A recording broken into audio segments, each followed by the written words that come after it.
Hello and welcome back to a hardware live stream with the Loot PCB. Today we are continuing our work. I guess I should have the layout up here as well. Just going to check my sound, of course. I should have done this before. Make sure I'm on the right thing. Yep, looks good to me. Okay, cool.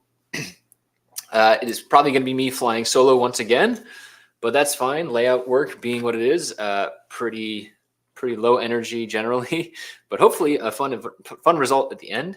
If you are following along, I've had some great help from viewers in the past. If you would like, I will have the comments up on my screen here, and I'll try and keep an eye on that. I'll also try and keep to make sure that I go and that I show the right screen. I've turned off the display in the past, so if that does happen, please do let me know in the comments as well. And if you're watching this after the fact, well, there's not much you can do, but hopefully you find it useful. So let's do a quick recap about what we did last time. So we've been working on this board called the Loot. The Loot is made to plug into this board. This is the Aludel Elixir. The Loot PCB is a new form factor. This is how this kind of is called out. That this is a new form factor to work with the Aludel case. And to basically have all the components on the top side. And so what we've been doing is working on having some relays here. And so we put 4 relays on here controlled by the GPIOs on the click headers that are accessible from the bottom here. And what we're going to be doing today is adding the components to actually control the relays. I think one thing I did off camera, a couple things I did off camera, I moved these to be in a more sane position here. This is the backlit LEDs. We do have a GPIO expander that is driving that. So basically this shows up as an I2C device in Zephyr. It'll show up on the I2C bus for whatever it plugs into. In the case of the Elixir, it's the 9160. And then we'll be able to turn on LEDs here. This still needs to be worked. You can see I have components on top of each other here. Hopefully all done by today. As a reminder, this cutout, this was session 2. So I guess session 1 was getting the headers lined up well. Session 2 was getting the cutout here. Session 3 was adding the relays and moving some of this, or I guess hooking up the LEDs. And session 4 is going to be kind of finalizing the PCB. So adding the final control components here and making it so that we can actually turn these things on. One thing I talked about last time was doing this with optos. I think I'm actually going back on that idea here now. One thing that would be relevant is if we were only operating off of a low voltage, if we had this, if the 6 to 40 volt input here was also being piped up to the board, which is not currently. So remember, this is a cutout here.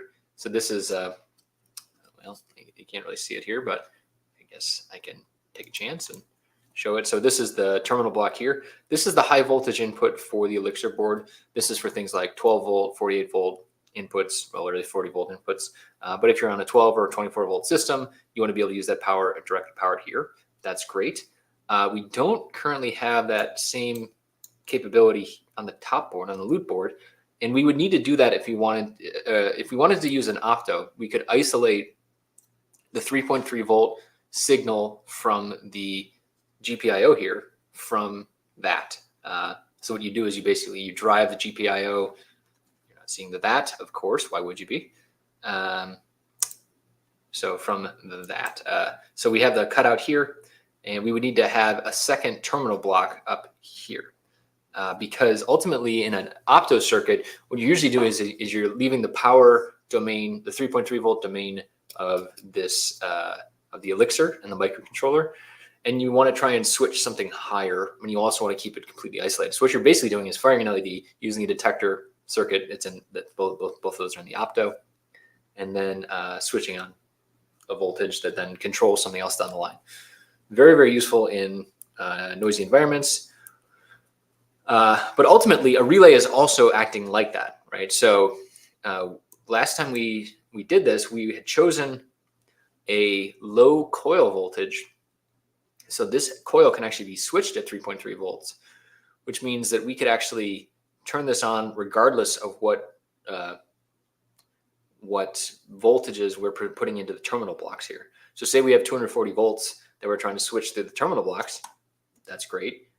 We only need 3.3 volts to actually switch it through this through the coil, right? And the real thing there is usually the internal resistance and the inductance of that coil that ultimately drives what is going to how hard it is to drive that coil on, and if there's enough voltage there.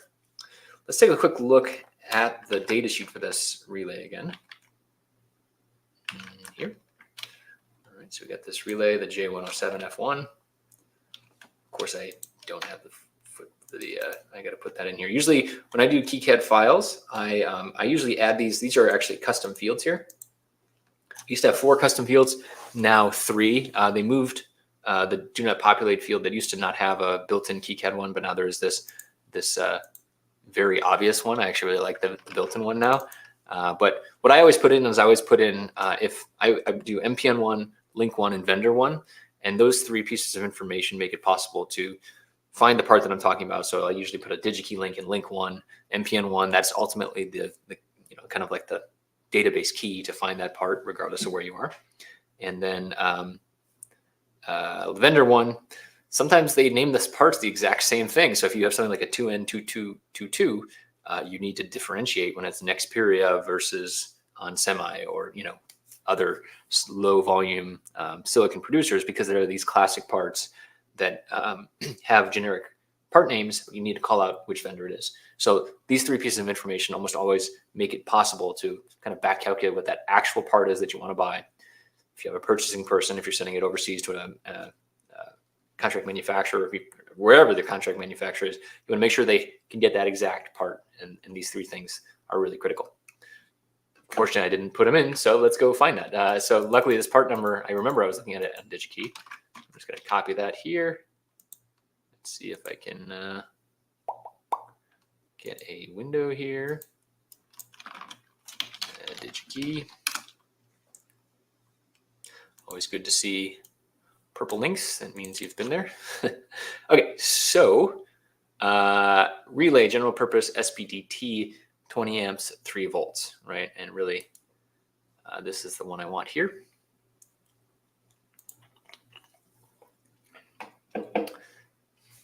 Not sure they're going to show a ton here. Yeah, there's no like application circuits or anything like that. That's okay. Really, contact resistant, not contact resistance, sorry, we want the coil. Coil resistance, here we go. Coil voltage DC, right? So we're on this one here. And so you see that it's really all about the resistance of the coil. I think they charge more probably because of the number of turns they're doing internally or something like that. But this is ultimately a lower, it's able to work with a lower voltage because the resistance is lower, right? And that might mean more, like I said, more copper in the part, might be a thicker gauge wire, might be more turns, that sort of thing.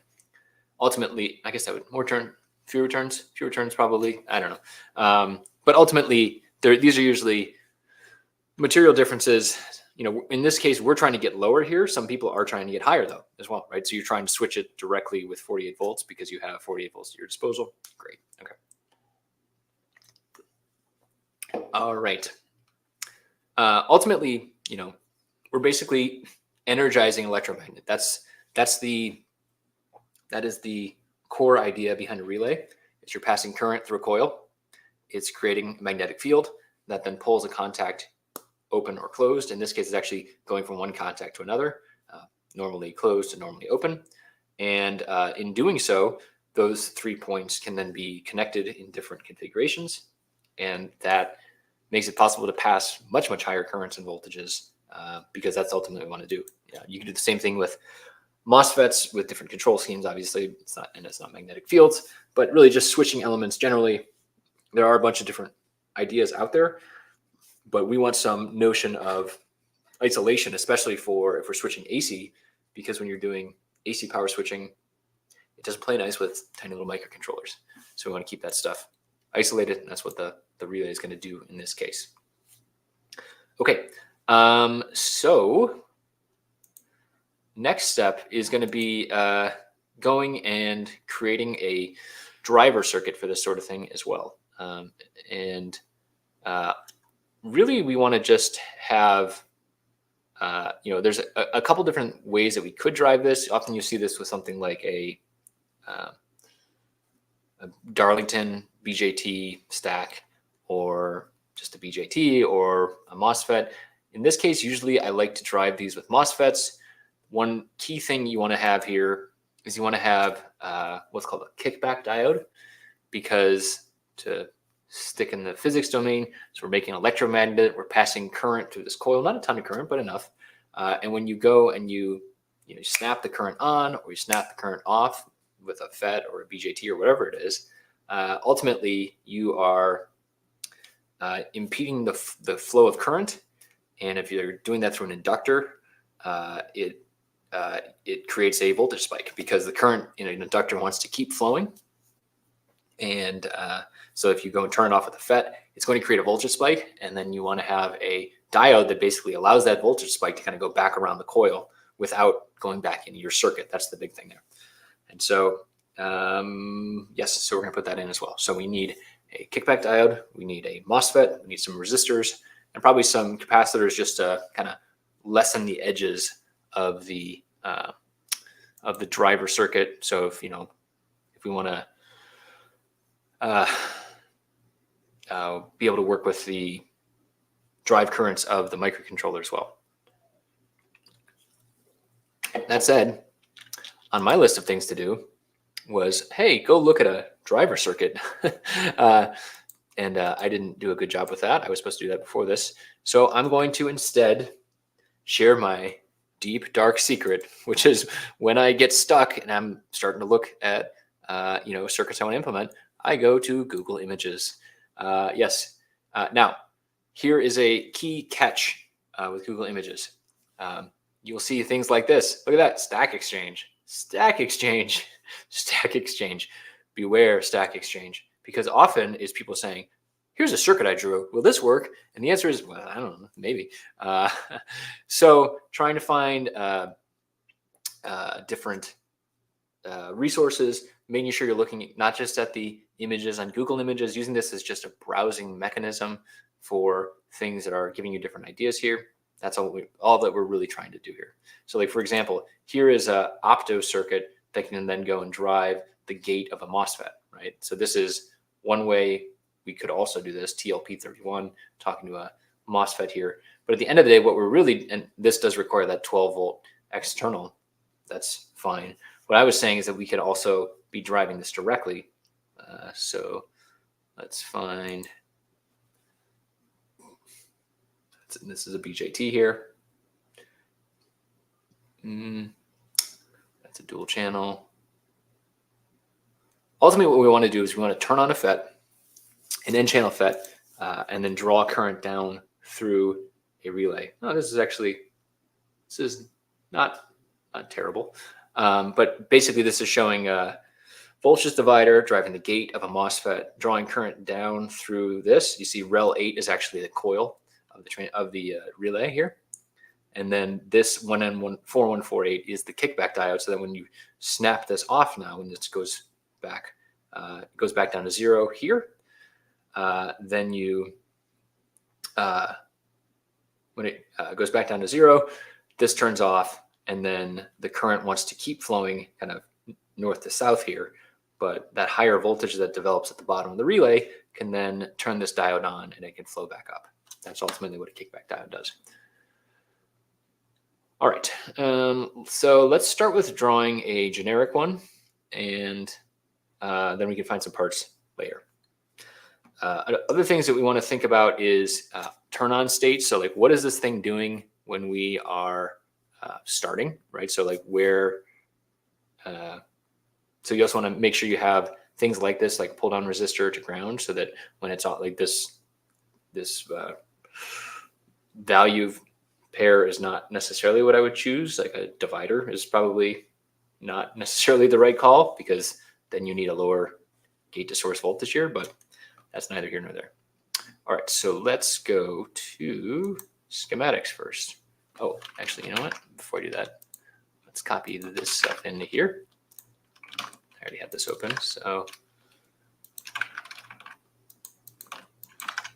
vendor is an unknown, I should say. I've never used CIT relays before. It's probably, I was searching based on price, so it's probably a vendor that is maybe an overseas vendor that has been making parts for a long time, but I don't know them well enough. I have nothing to say about them, but other than let's see how it goes. But this form factor as well. Often when you're working with, low cost vendors that are not, that don't have, generally low cost vendors are targeting the same kind of general footprints as other people because they want to be the low cost option as a drop-in replacement. So that's great. Okay, so let's see. I really don't like this footprint either.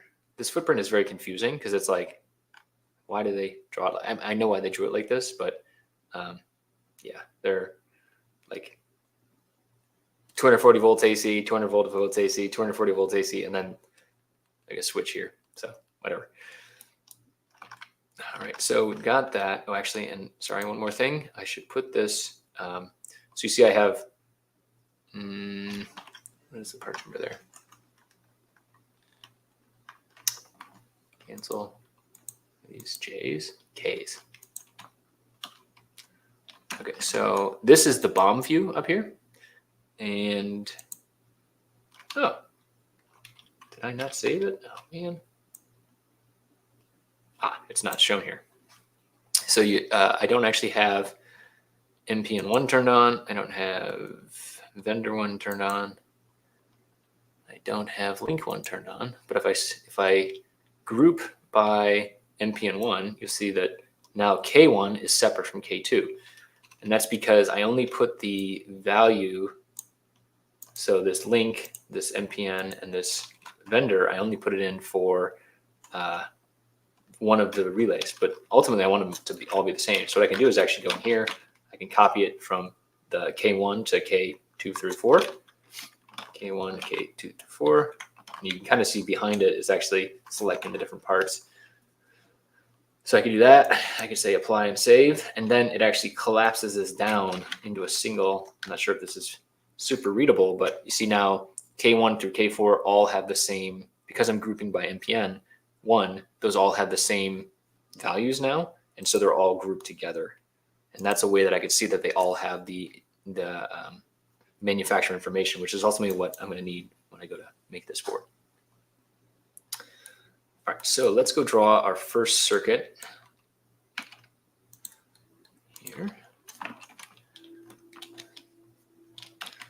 We got MOSFET.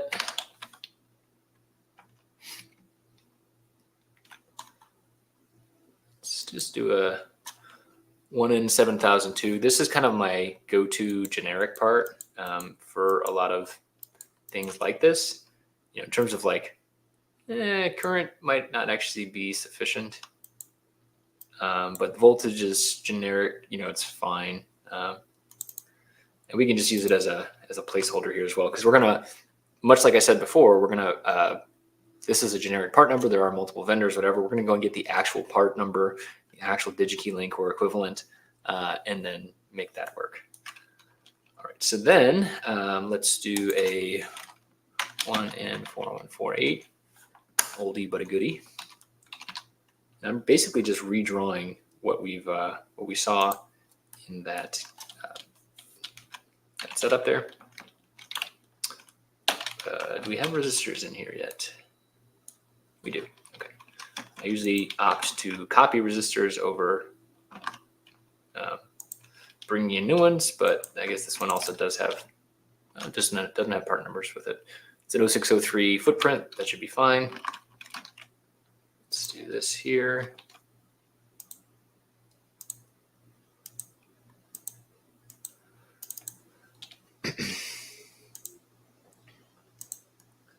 And then I'm not sure this is going to be super intuitive.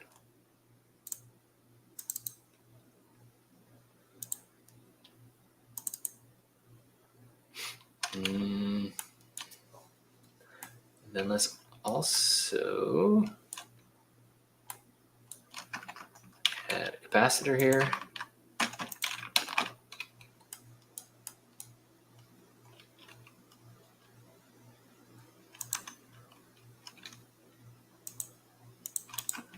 Let's see if this is a real part number. This is not a real part number either. Let's actually make this a larger footprint. I'm going to want this to be a bigger part. Ultimately, what I'm looking for here is I want a bucket of... Okay, sorry. I saw a question from Fabio. Question for Fabio. Would you not consider using a dedicated inductive load driver?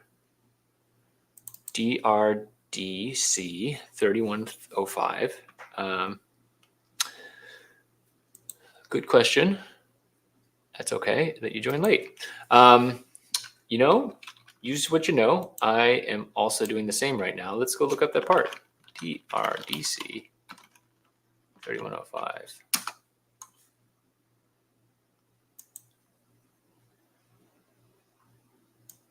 This is basically going to be like they put all this, yeah, so they put all the same stuff into the part. That's great. So it's got a nice NPN in there. So things that I would wonder about with this sort of thing is like, how am I buffer stage sensitive logic circuits, 3 volts to 6 volts. That's great. Low input drive current requirement. That's also great. Yeah, so I mean, this kind of part is wonderful. Generally, in the past, I have not used these kind of parts because I usually get a little worried about sourcing. If you can find them, if they're a good price, these kind of things are great. Looks like this one, you still want to have a kickback diode above. So this is the internal schematic here. So it looks like it's really like, so this is like the pull down resistor. So it's in a nominal off state. There's probably a protection diode here. You're driving probably a sensitive NPN here. Might even be a staged NPN. So it's actually a Darlington, it's just not drawing it as such. And then there's a protection diode across the collector to emitter. Yeah, BCE. Yeah, and then let's see an application circuit too. No application circuit. I guess that's about what you get. But this is, yeah, this works great. I have not used it before. Looks like it would work great. Fabio, I'd be curious to know what made you choose this over other stuff, but I'll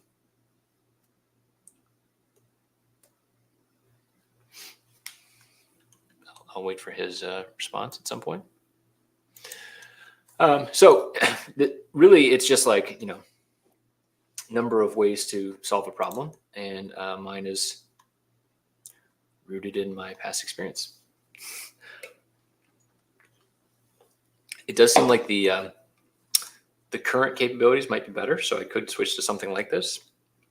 If I look at, like I said, 2N2, the 7002 might not be a good fit for this sort of thing.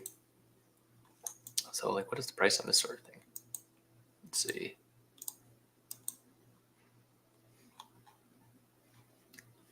I don't know where that came from. I must have closed the window.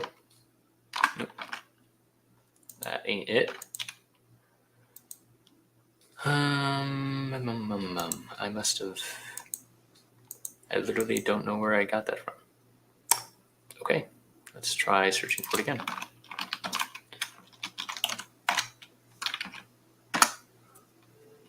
Oh, I stole the window, that's why. Okay, this part is 41 cents.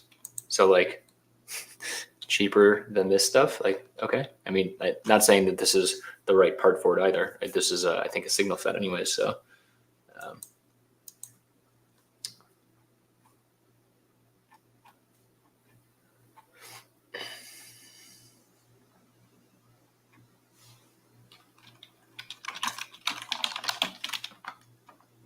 yeah, this is not what we want anyways. This is low. This is a signal. This is a signal FET. So it's a bad call on this sort of thing.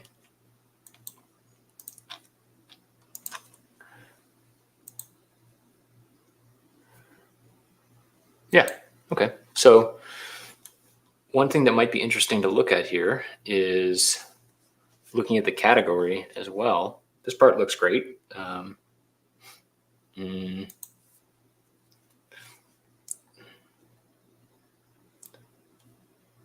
let's see. Here's another.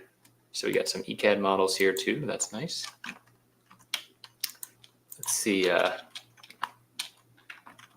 DRDC, DCRD. What's it called?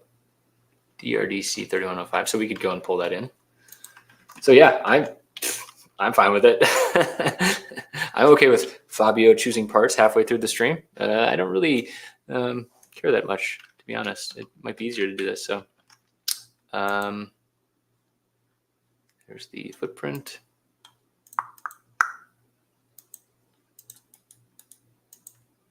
Yeah. You know what? Let's go for it. Okay. Let's do this. We're going to download the footprint. We are going to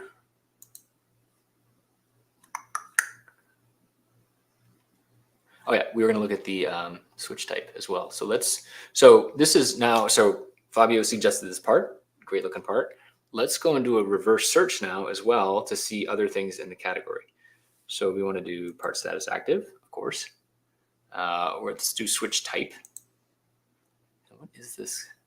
Power distribution switches and load drivers.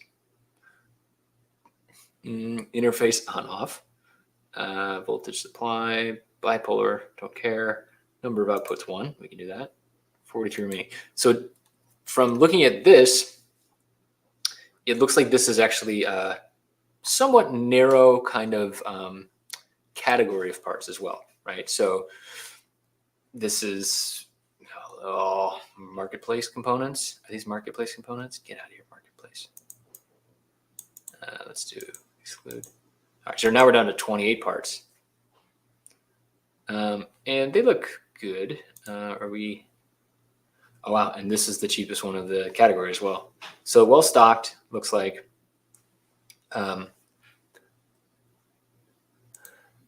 Yeah, well, I'm going to, so Fabio says if it doesn't work now, the low side diode should cover the freewheeling. I'm not sure I agree with that. Do I agree with that? Let's look at this. I might put one in as a no pop. You're saying the low side, this one or this one? I could see this one maybe. Yeah, this one could be. Yeah, I might put one in no pop as well. But yeah, interesting looking part. So we're gonna download it and put it in here. Let's see how it goes. And like I said, Fabio, if it doesn't work, don't worry. I'll just send you the boards for modification. Ultimately, I should say too, I am much more invested in the form factor than I am in the actual operation of this thing. I basically want to get all of the signals up onto this loot board. Like the fact that it's a relay board, like if it works at all, I'm happy. If it doesn't, I really don't want to hurt the this is going to be a very low cost portion of the circuit, but it's ultimately it's the Elixir. It's basically enabling the Elixir board, which is the bottom board, because that's doing all the magic, right? It's not the GPIO so much as the network management and the logging and the this and the that and the this and the that, right? So this is like, you've got all of this cloud architecture. That's what Goliath is, right? You got all this cloud magic that's happening. And then you have all of this amazing firmware stuff that's happening, right? That's Zephyr, and that's all the NCS stuff that's layered on top of Zephyr, and the Goliath SDK, which is built on top of those two things. Like all of this stuff enabled. And like at the end of the day, flipping on an LED, flipping on a relay. Like it's amazing to me that like the amount of stuff that's happening up there to make it go click. It's just like it's just we live in a great time, and it's great that we have access to all of this stuff. But like it never ceases to amaze me how much technology enables some of the simplest stuff, and yet still how difficult it is. I always lament like all like you have amazing supercomputer in your pocket, and most people are doing this, watching videos or doing this and on Tinder. It's just like it's fine. Okay, there is my rant over. Let's see. Last thing he said: by integrating the Zener, the elements needed for an external freewheeler. Great, cool. I would have read that data sheet if I would have found this part. So cool. Let's put this thing in. I'm still going to put a footprint in there. I don't. That's just me being neurotic. It's no pop. You don't have to worry about no pop. Okay. So what am I doing? I'm going to pull that library into KiCad now. So go to downloads. You're going to see this off screen. Library is called DRDC. I'm going to copy this. I'm going to have a different folder.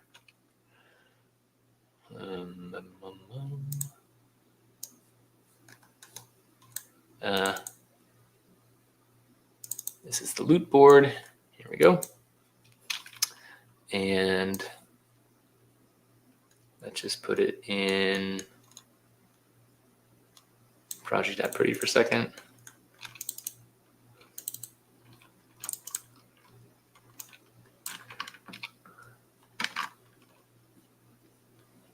Okay. These are pretty standard. SOT23, you say? I've heard of this.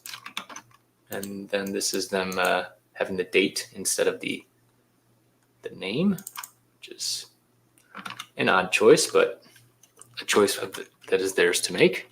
DRDC 3105 F7. And I bet the F7 isn't even necessary because that's usually the real size, right? It's 7-inch reel. And let's just go and delete that folder now. Okay. Now I have to add this to KiCad. Project specific.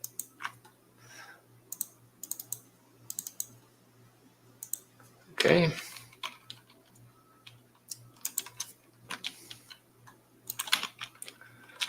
DC. In, out, ground. Look at that. And then let's make sure we assign this to the proper SOT23 DIO, which is going to be in our local library.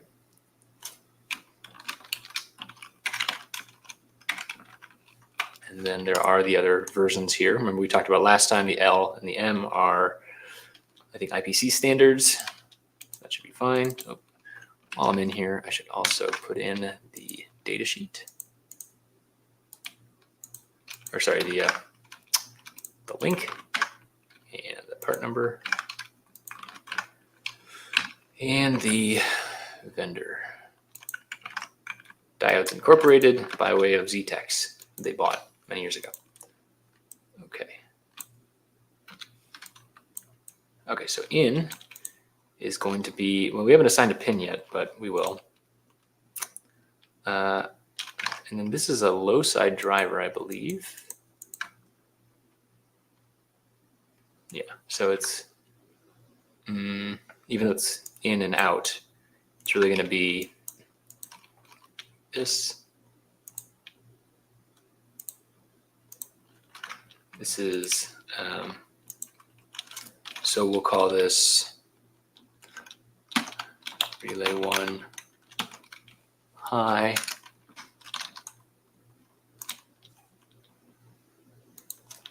Relay 1 low. And this is really just going across the coil. And then this is the 3v3 that's being supplied from the elixir. Let's see if we can compress this down a little bit. And then, as promised, footprint. Yeah.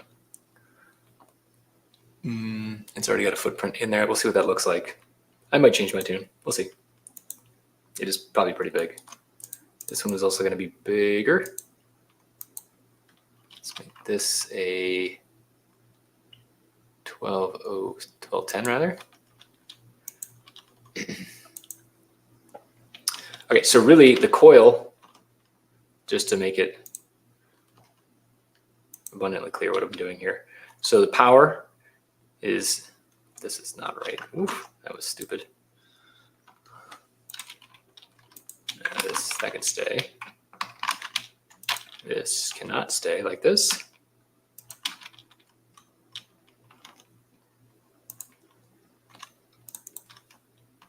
This is looking kind of ugly, if I'm being honest. Not my favorite thing. All right, there we go. That's what I wanted to do. So I want to have a bucket of charge here. Let's make this something like 10 microfarads. Hit OK. Basically, when we have, when we tug on the 3.3 volt rail down through a relay, it's going to drag the rail down a little bit. It's going to just impact the source current, especially the fact that the 3.3 volt rail is being sourced actually from the Elixir. So that's basically running from the switching controller on the Elixir through a load switch, because that's a switchable on-off kind of thing, up through the board, up through the connectors between the boards, up to this, the top side of this relay, through the coil, through the DIRA DC3105, out through the ground, back into the ground, back through the pins to the ground, ultimately getting all the way back to the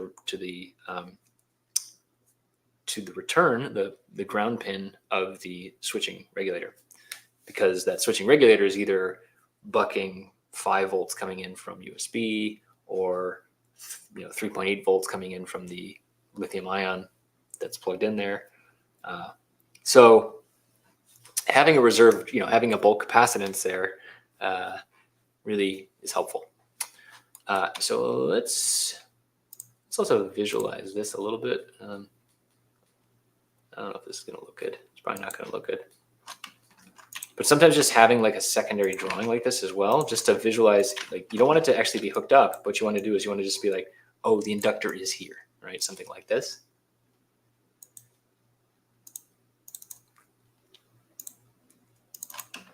Does that look like an inductor? I'm not sure that does. Let's try that. That's a little better. Art is not my forte. All right, so this is the relay coil. All right, and these are literally just graphic elements in the schematic. They're not actually here, right? And that allows us to then kind of, let's see, we can start to, I could do this. That'll be a little cleaner. I then can bring this down. Let's move this down. And I would like to get this kind of solid before, oops, I copied 4 times, or three times. So this is going to be, this is the relay 1 switcher using that part that Fabio suggested. We need to figure out which of these pins I'm going to actually utilize here. It's probably going to be like PWM2 int2. Now, an important thing here is that the labels are the same as on the Elixir. I just copy those footprints over. However, we're not using them as they're being set. So I'll probably maintain the name, but I'll add a note then that says we're just using the same GPIO, because ultimately click_PWM2 is hooked to some pin on the NRF 9160 of the Elixir. But I want to keep that kind of clear here. Because when I go to troubleshoot this thing and I see that relay 1 is not switching, I'm probably going to want to know that the board label, like literally on the Elixir, there's a board label that says PWM2.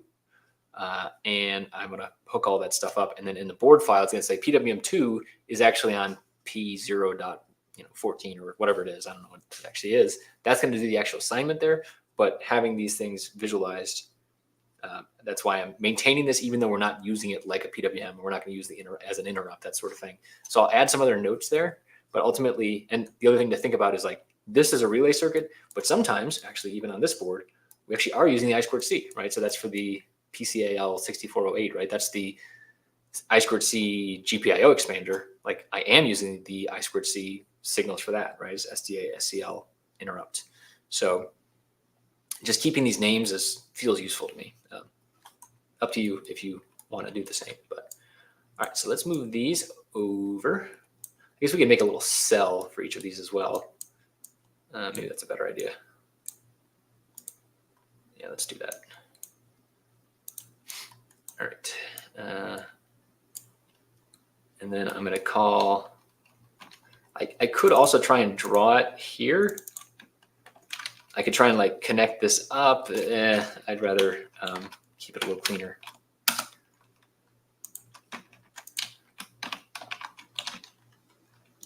This one is low. And, you know, this is a coil, remember? So a coil, an inductor, in a generic use case, not universally, is non-polarized. And so either side could be high or low.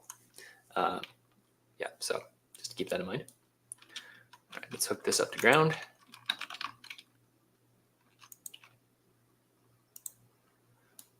I don't know if anyone's actually asking this, but perhaps someone's out there asking, why don't you use this as a subsheet? Because you're going to be repeating this 4 times.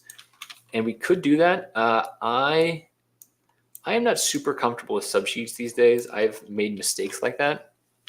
So you could put all this into like its own schematic sheet and just say, I have 4 versions of this, and then it's going to increment all of the part numbers to match that sort of thing.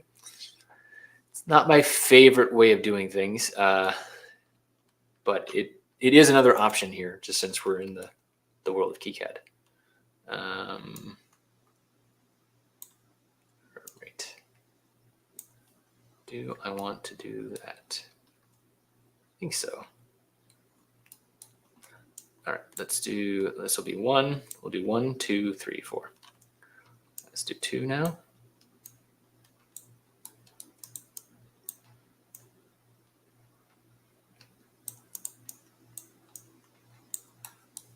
right, so now just double check I have all the part numbers in here. That's good. So I'm going to copy this. Notice I didn't actually add any anything for the input yet.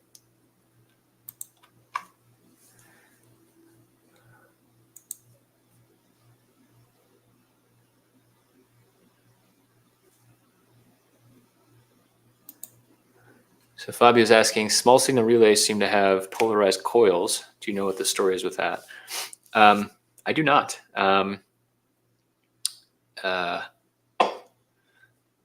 It could be, no, I have no idea. I've never understood it actually, even for like switching regulators. Probably something about the material types and like how it wants to flow. If you look at like the magnetic field diagram of the coil that's there, it probably, you know, there's always hysteresis in those things. And sometimes like the hysteresis curve is different in one direction than another. And that matters for the switcher, blah, blah, blah, blah, blah. I don't have any good answers there. All right. Oh, yes. I need to make sure I don't mess this up. All right. So this is R2. This one is R2.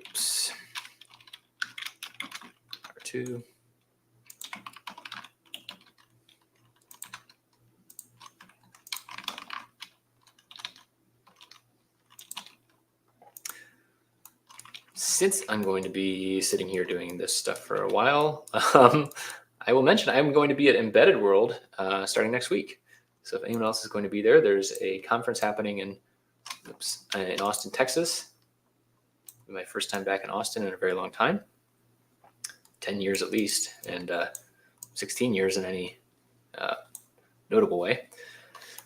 And Embedded World is the conference that is normally in, well, not normally, it is every year in Nuremberg. It's a great conference to go to. And this is the first year they're having it in the US.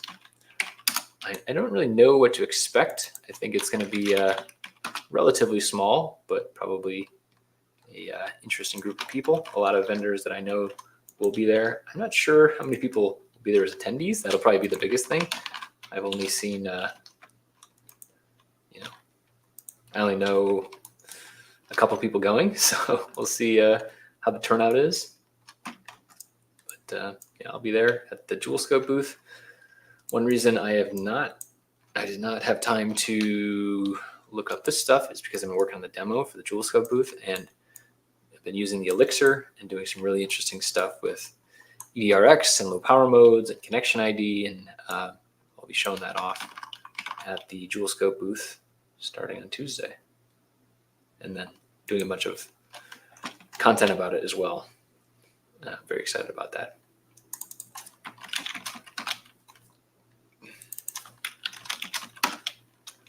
All right, almost done here.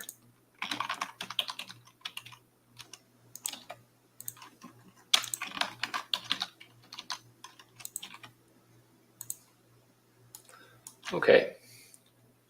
Other things I like to do in these kind of scenarios is make it like very obvious which one's which. So we do something like this. I don't know if I can, I'm going to do dashed.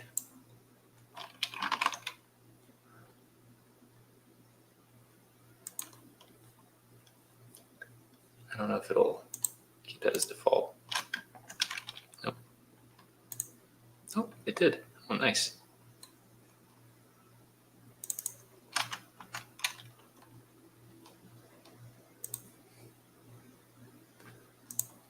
Sometimes I like to just break up a schematic like this. And do.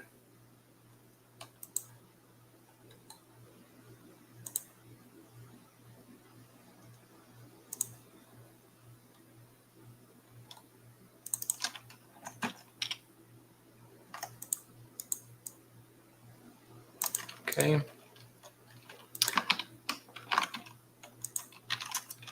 Relay 1, really 1.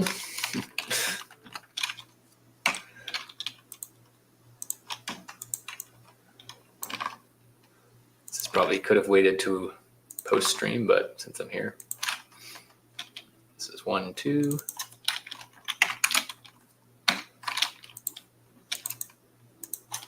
3.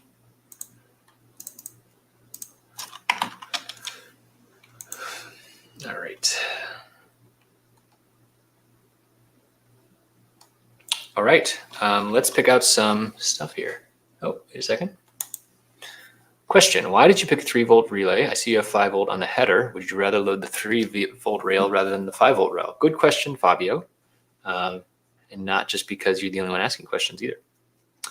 The answer is because on the Elixir board, this actually has a boost converter. So we have a battery. We basically, if you look at the Elixir schematic, which is open source, there is a multiple power sources for this thing.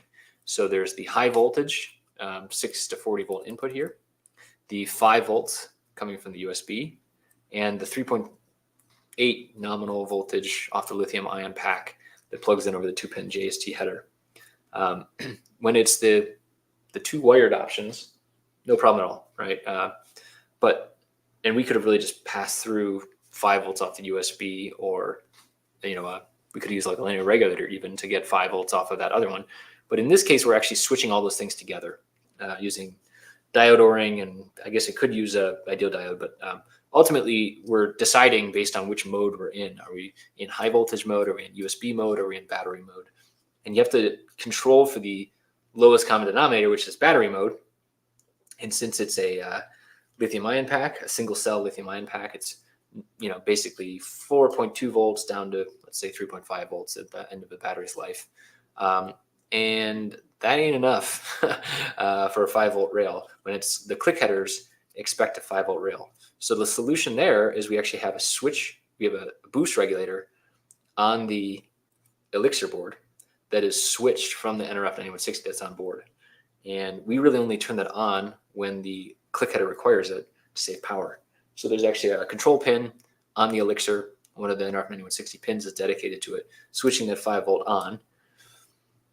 However, I've already had some problems with some other components, relays similar that want 5 volts. And so I would rather load down the 3.3 volt rail than I would the 5 volt rail. The downside to that, of course, is if you brown out the 3.3 volt rail, the whole damn thing's going to reset. So that's not good. But like I said, I think ultimately I like operating off the 3.3 volts. And that's also another reason to have that bulk capacitance there as well. Okay. And the fact that it's available is nice too, right? I kind of expected only 5 volts to be available, but you know, at that low cost point, the 3 volt rail was available. Cool. Let's try it. Let's see how it goes. And you can't go higher too, right? It's just like a minimum. It's just saying this is capable to run on 3.3 volts. We could always switch it over to 5 volts as well. I mean, we could even, you know, on a lot of click headers, what you see is a 0 ohm jumper that switches between powering it off 5 volts or powering it off 3.3 volts. So I guess we could. It might be kind of interesting to do actually. Let's do it. I got to go switch this now, but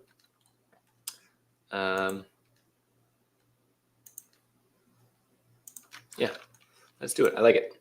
Relay power. So we'll just make a new rail here. Put this in for all of these. It's good optionality actually. And then we'll make a just a little switch zone here. So we'll take the 5 volt click, and we'll take the 3.3 volt click.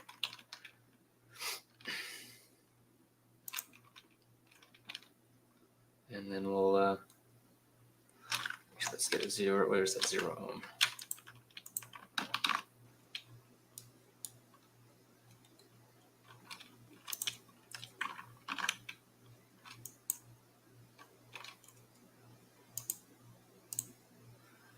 If diodes were perfect, I'd feel comfortable even just diode-ing these together. But in this case, we'll just not populate this one. And there we go.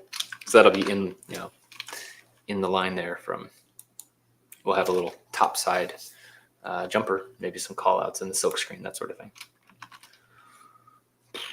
Okay, so now I think the last thing we need to do before we bring all these parts, I'm going to delete these. Save.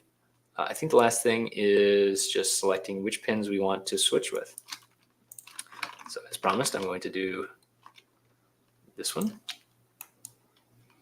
Let's do this one. Now, I did use interrupt for interrupt 1 for the GPIO expander. Let's use CS2. These are often used as, so chip select is for the SPI on the second click header here. And so say, well, I guess I don't have the click headers available, so it doesn't really matter. And it's like usually I like to, if say we actually left a click header like visible on the top side, so we could still plug a click in, maybe we would leave some of these signals. It actually doesn't matter in this case, but we might want to leave like I definitely don't want to reuse SDA, SCL because that's being used for the GPIO expander.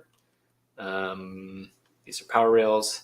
RxTX, and let's do analog 2. Now you might be like, wait, how can I use an analog pin? And the answer is because on the 9160, the analog pins are just showing there's 8 analog input pins. That's just showing that they have an input to the ADC. So, hey Timon. Timon's here. Hello, Timon. All right, I think we are here. So we did number 1. We did number 2. Without optos, and we did number 3 already. So I'm gonna get rid of this as well. Delete. All right, and then let's do a quick ERC to make sure I'm not. So probably have some like, oh, you haven't hooked up blank because a bunch of these signals are not being used actually. So we'll ignore those, but we want to do that smartly. All right, let's turn off the warnings first. Power and output are connected. What is that? Oh, that's a problem with the footprint here. These are just signal type things. That's not, that can be a useful error in ERC, but it's not a useful one right now. All right, so down to 12.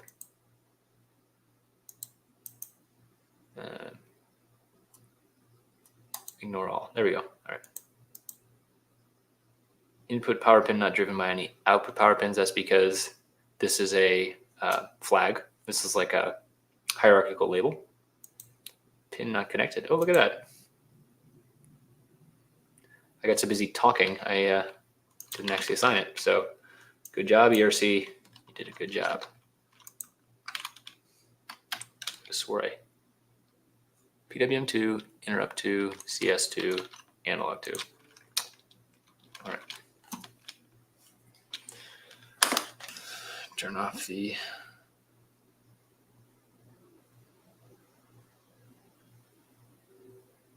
notifications.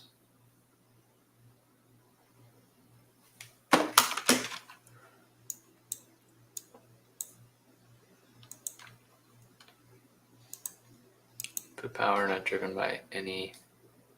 That was good too. All right. Great. So I feel moderately confident there. Let's check the BOM view to see if there's any. Turn off the datasheet view. Everything seems to have a footprint, although this is going to fail. So we're going to have some problems here because these footprints are currently listed as in the Astentis library. So I'm pretty sure those are, well, actually they're probably going to come out through because they're cached, but these are not actual footprints we can update. We'll probably be okay. All right, let's hit F8 to reload. I have a bunch of parts coming. All right, look at that. Oh boy. All right, there's the first problem. Who wants a through-hole component? Yuck. Specifically because we're kind of operating already pretty close to some of these other pins.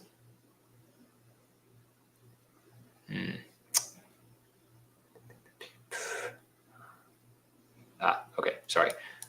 I feel a little better about this. This is the high voltage potential one. These are the relays. So yeah, okay, that's a little better. So like this spacing is not as critical as I thought it was going to be. But let's go back and change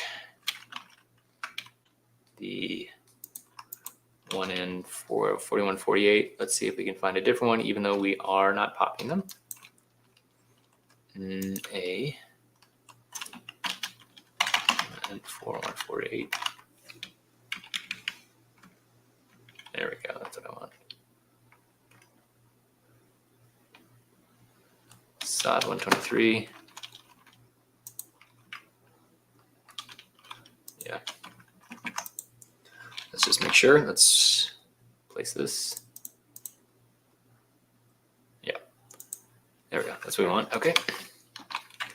So I wonder if we can just switch all the footprints. So let's do a replacement. Change symbol.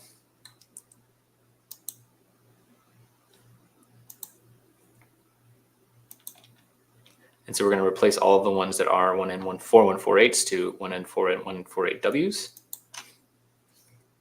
I thought it was going to be all of them. It should be 3 now. There you go. Save. Do an update by hitting F8. And there we go. Okay, great. All right, so let's start placing some components. I'm wondering, so we have, oh yeah, K1, 2, 3, 4. That's nice that it kind of matches the same layout here, 1, 2, 3, 4 as well. Great. So let's, one thing I like to do is to actually select everything on the schematic, and then it all gets selected here as well. Actually, I don't want to select the relay or the, so that then I can hit M, and kind of move them out of the group. So even though they're far apart from one another, whenever I'm moving stuff, I'm just selecting it, hitting M, grouping it together, hitting M, that sort of thing. So this is all going to go right about here. This is extra tricky because, like, if you move a capacitor, it's just saying where the closest power rails are. So let's do the same thing for relay 2. There we go. M, relay 3.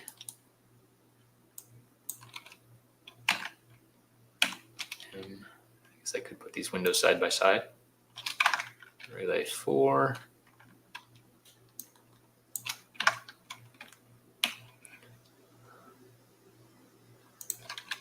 All right. And this is the power switch for all these. So this is going to go right in the middle of the board. One thing we don't currently have on the board is a power LED, which we may or may not want to have. I guess we probably would want to. This is not exactly, so I've been doing some low power experiments recently, and I've lamented the fact that we don't have a way to turn off the LED in a low power state. So if you want to like power everything down, if you just tag a LED to a 3.3 volt rail, it's always on. Like you're always burning that power no matter what. So it is better to tie it low side to your processor if you have a GPIO expandable or available rather, and then you can always tri-state that pin, and then you're not drawing current through it, which is important. Like I said, this is probably not the most low power design we're ever going to do here, but yeah, it's still important to do this sort of thing. All right, so we're going to do this. Let's see if we can do some. One thing I didn't mention in the last video, I don't think I did, is that I am hoping to do this as a 2-layer board if possible, just to keep costs down. Like no real reason not to. I'm going to turn off objects. It wouldn't actually show up on the board, but I'm going to turn off values.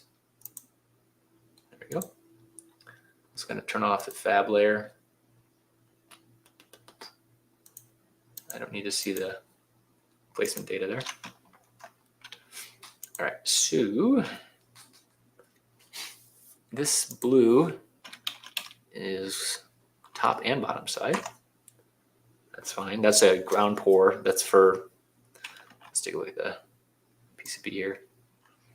If I turn off the mask, you see that this is the copper layer on both the top and the bottom side here. What this shows is just that there's ground everywhere, which is fine. That's usually how I like to operate anyways. Good, nice solid ground planes. But in this case, I'm probably going to want to also have relay power as a top side plane. So I might just do it locally here, and then we'll have some little cutouts. Let's try that. So we're going to go top side plane, and really just need it to the edges of the components. What am I doing? That's the non-copper zone. I need to be on the top side copper. There we go. And I want relay power.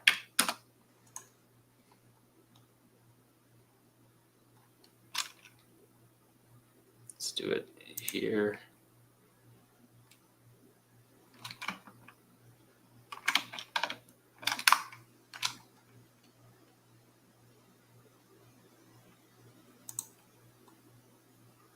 This is also when I like to have, you see the crosshairs that I have turned on right now. I like the ones that go all the way across the screen because then I can kind of see where it intersects different components and that sort of thing. I can also line it up so that I can see when there's a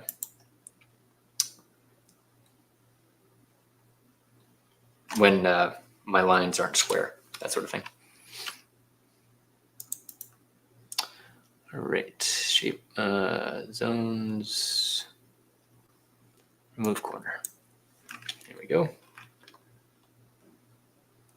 It's actually showing that this wants to be budged over a little bit.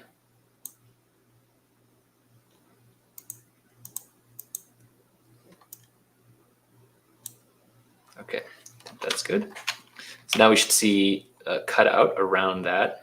this is definitely not square.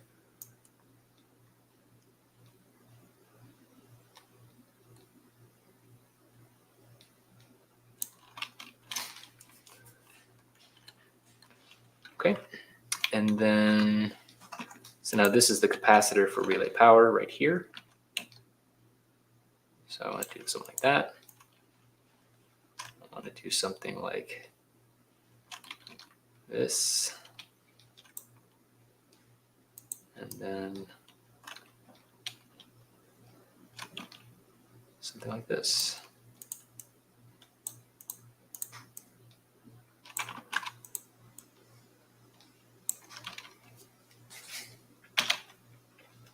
And just like that, we've done a good portion of that layout. I think I want to rotate this though.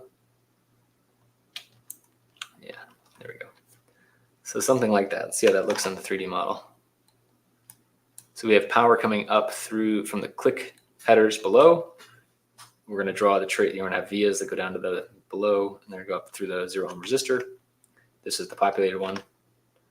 And then that powers this plane. And then ultimately, that's what I'll be doing here. I think we also then want to have an LED, like I mentioned. So let's have an LED going back to one of the other. Let's use the reset 2. So this will be the power LED. So we're going to go from relay power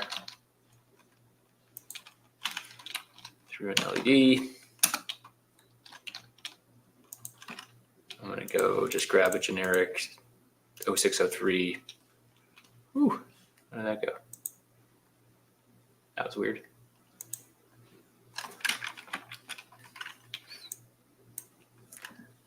This is my too many screens problem.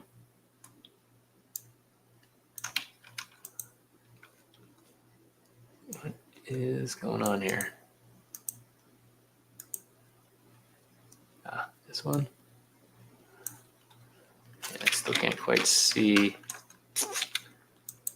Yeah, okay. That's not what I want.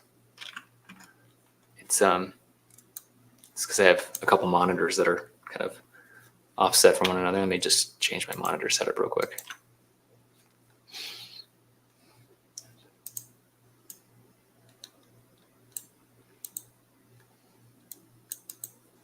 Disable one of the monitors. Hopefully this doesn't kill the whole stream. We'll see.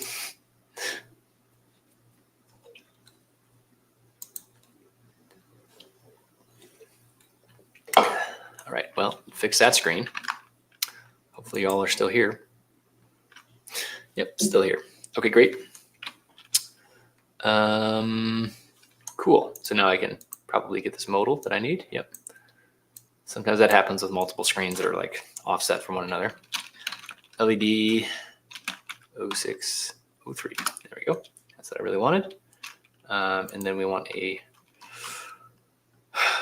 let's just say a 2K2 resistor. They will be different brightnesses, given which one we'll be using here. Which rail we're using. Okay.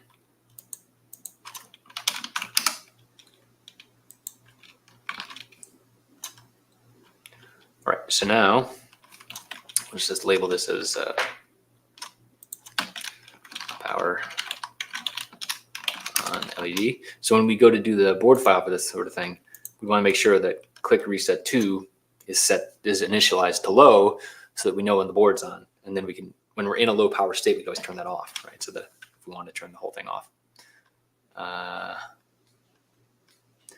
guess if we're in a true low power state, we're just going to turn off the rails to the whole board. But this is another nice thing to be able to do. You can always flash control as well. That's another thing you could do.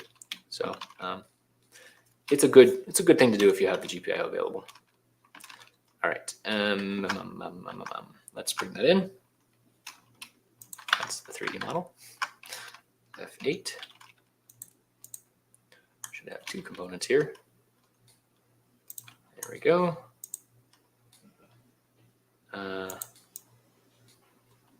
Diode is going relay power. going right next to it. I guess I can go above it actually.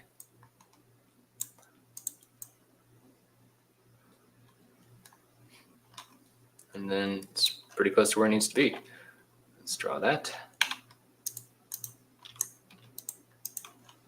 Bingo, that worked out nicely. All right, let's do this a couple more times.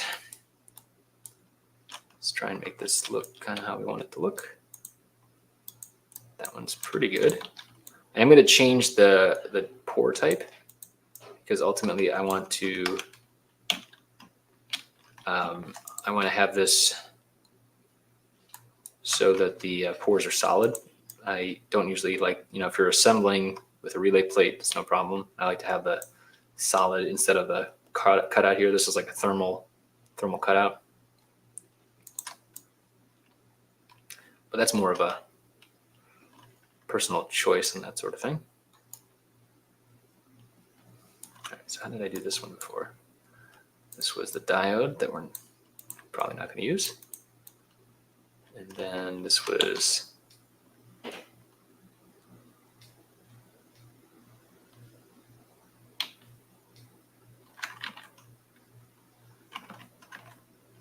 I get this wrong?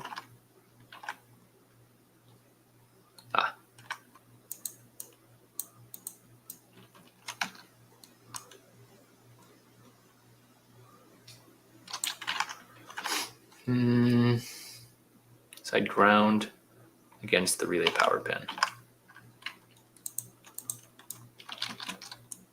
Like this. To stay cognizant that we're going to want to stay clear of this R2 common. So it's going to be like X to draw. That's way too big. We're on the wrong layer as well. There we go. Something like that. Should probably select on the backside still. Let's actually move this down as well.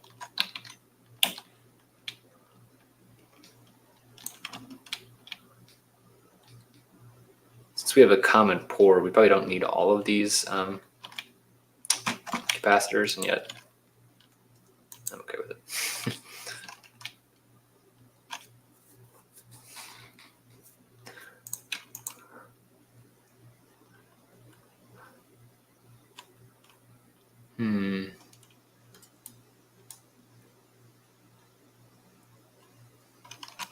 Kind of want to draw these now to keep them in mind.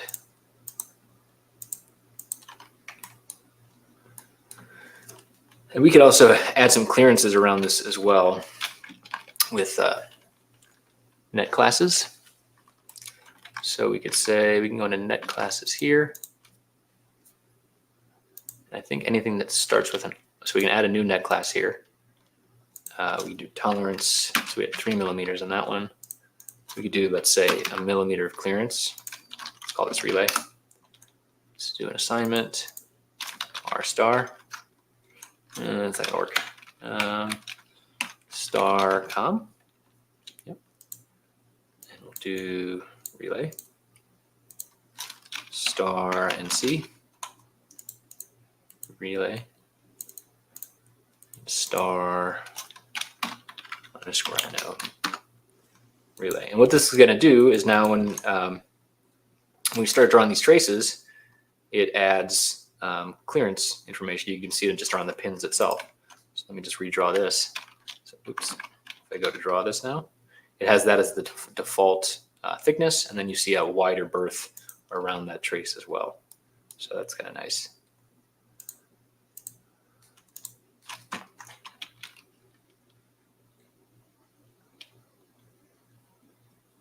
What's not sure what you mean there, Timon, about still running, but okay. Let me know if I'm doing something stupid.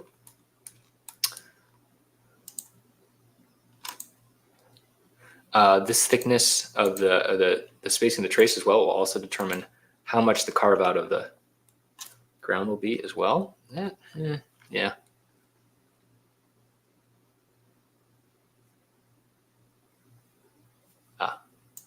From earlier. Got it. Catch up, Timon, catch up. All right, so let's look at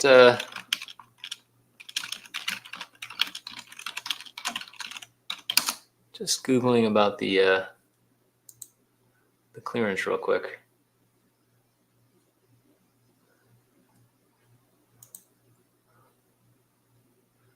Bare board assembly. I always find these charts are from like the official specs. Voltage between conductors, AC or DC peaks.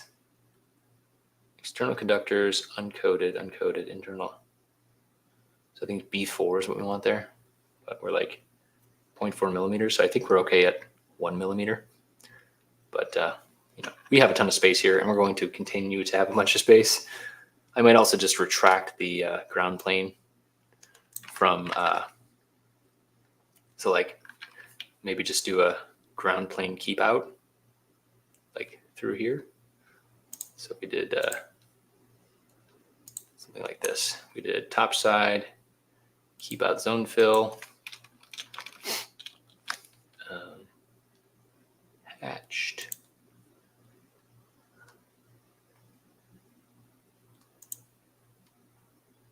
I wonder if we can actually copy this same zone. Let's go back one. If we can copy it to other parts of the board, that would be really nice.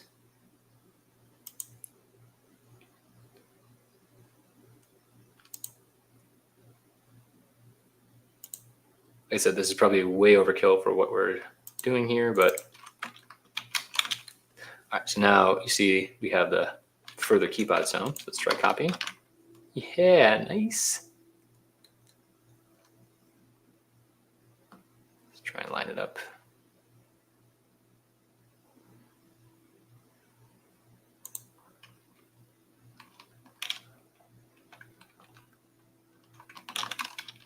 Oops. Let's do Control V, rotate it around.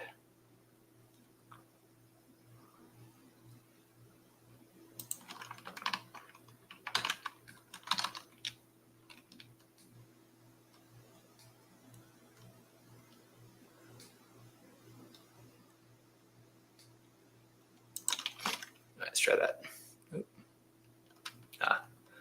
And now it says I don't know how to draw anything here, so you just drop a via. There you go.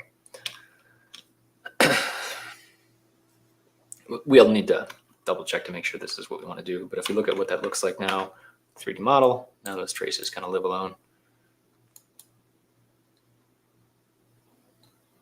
We already actually had that spacing because of the spacing around this trace itself. Oh, and actually it should be top and bottom. Oh boy. Well, yeah, we can do that real easy. There we go.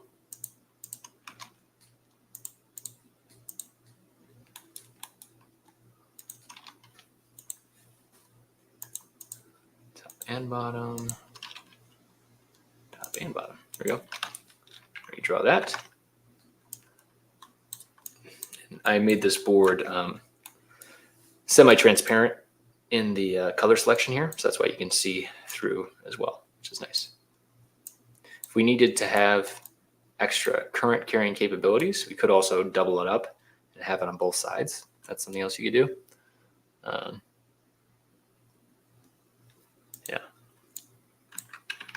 Yeah, good point, Timon. All copper layers keep out would definitely be handy. That is correct. Although I guess, I mean, you really just, I only have 2 copper layers here. Anytime you could just go select them all. It's fine. So, all right, and then we got to erase the last. What was that? X. Oh, interesting. Oh, see now, I keep out tracks, keep out vias. Actually, I do want to keep out vias. I don't want to keep out tracks though. So That's interesting. So that means that was gonna throw an error for me once I got to DRC. But since I'm trying to draw new traces as well, it says, yeah, I'm not even gonna let you do that. So there's also like a really complex DRC system that you can write your own rules. Oh my gosh, I've never done that. There we go. Now I can draw traces.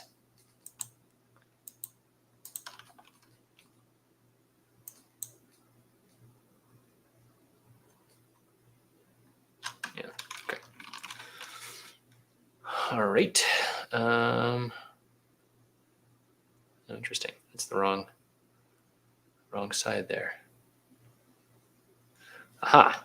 See, now this is also good. This is, turn this off. I'm going to do this. I'm going to actually move this closer to the pin. I think that's ultimately what I want to do anyways, right? I really want it at the pin. Then that also takes care of some of our routing silliness. Let's do this. So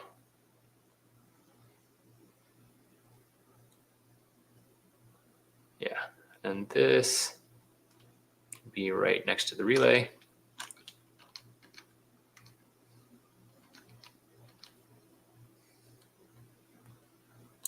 How about like this?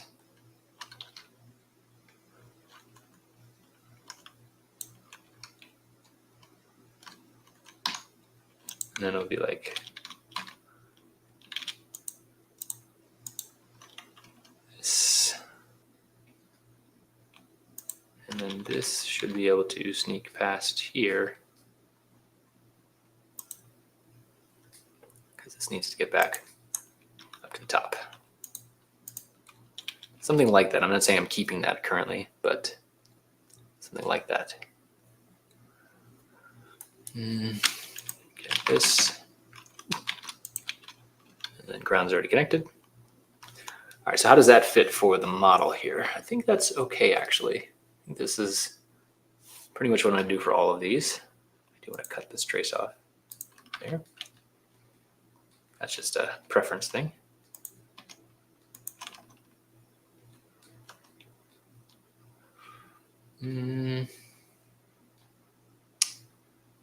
Aha.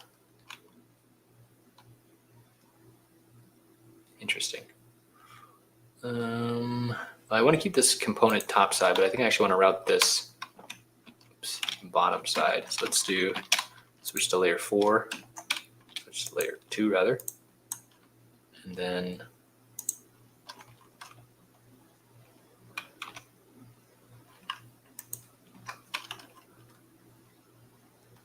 does seem a bit silly.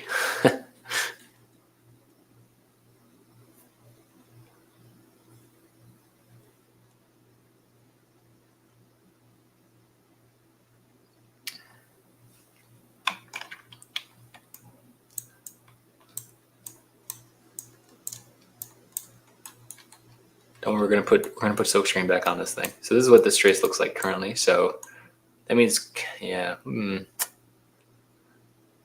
this pour isn't as necessary as I thought it was, because we're ultimately putting the caps next to the pins and putting the switching components on the other side. The pour itself actually isn't all that useful, but I guess that's kind of interesting. It could probably be smaller, to be honest. Let's do that. Let's make it a little smaller.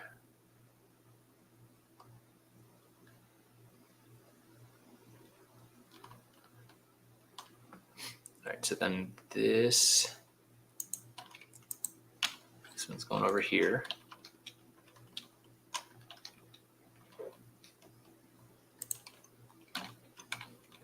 Ooh.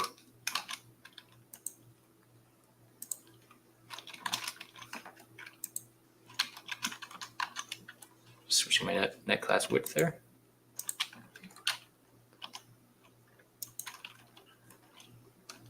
Okay. Let's go to ground.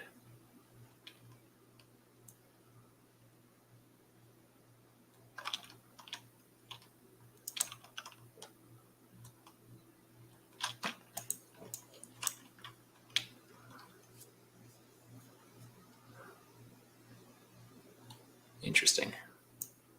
Yeah, because this is the flip side. Like, so now the pins are effectively on the opposite side. I guess they don't have to be, though. It is not polarized. Okay, so 1 and 2, I could do a swaparoo. I think I'm going to do that, actually. Yeah, I'm going to do that. Let's undo what I just did. Then I can have kind of mirrored. Yeah. Let's go with the schematic. I'm going to do on 1 and 2, I'm going to be switched around.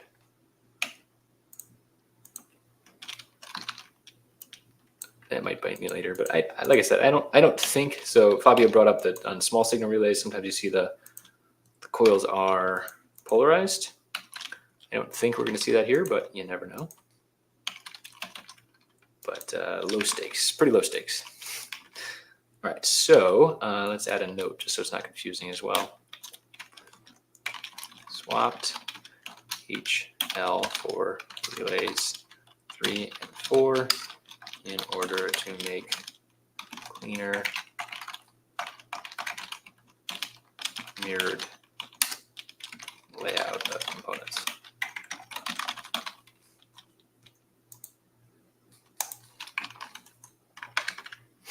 All right, and now we're going to do a F8.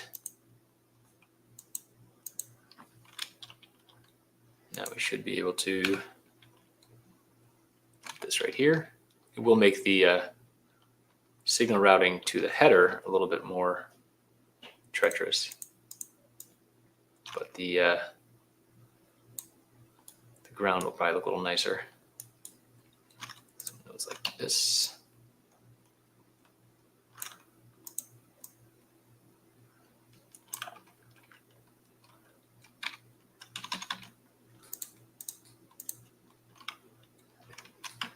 I'm going to switch these ground planes now. So instead of thermal release with the spokes, I'm going to just say solid, which is my normal way of doing things, but I think it's actually extra important in this case because we have higher currents.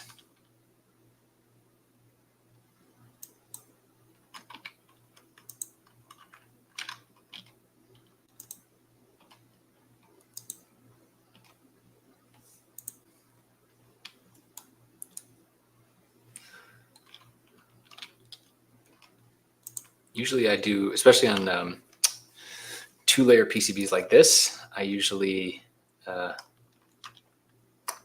interesting. Why did I delete a layer?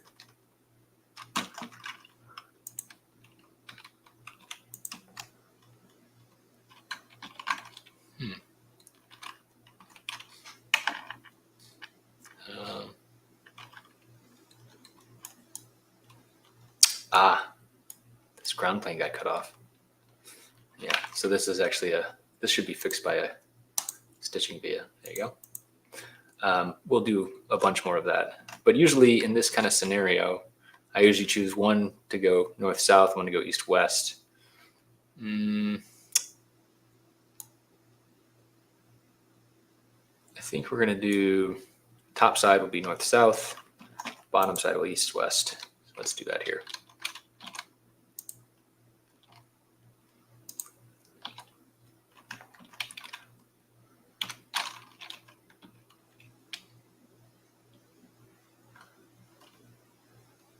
And then we'll need to redo some of this other stuff too. Track.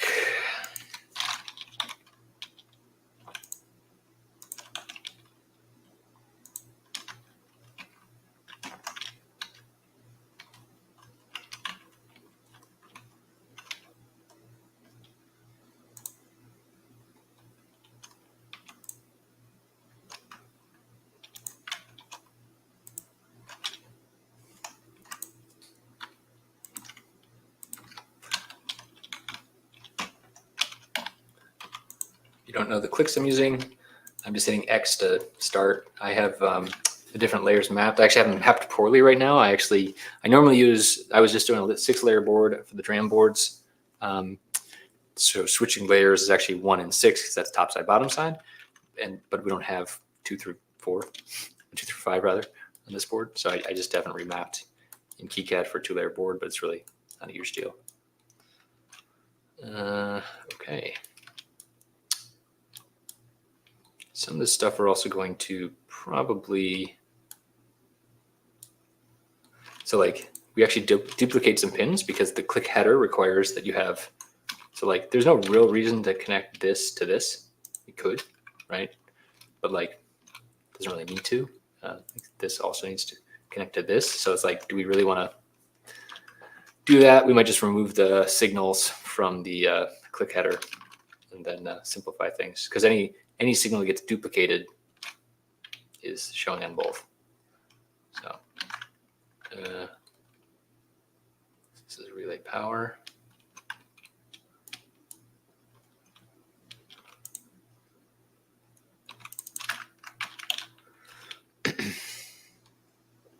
Okay. So now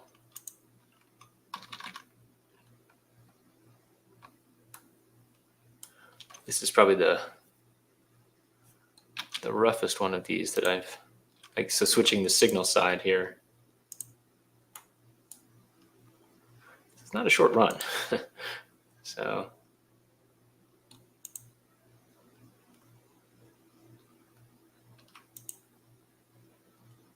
yeah, this is not the best thing, but I think we'll probably be okay. What is this component? This is a 0.1 microfarad capacitor for this guy here.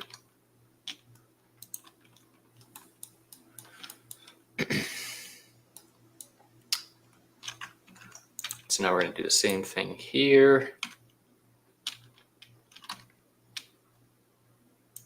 Try and make these look kind of similar.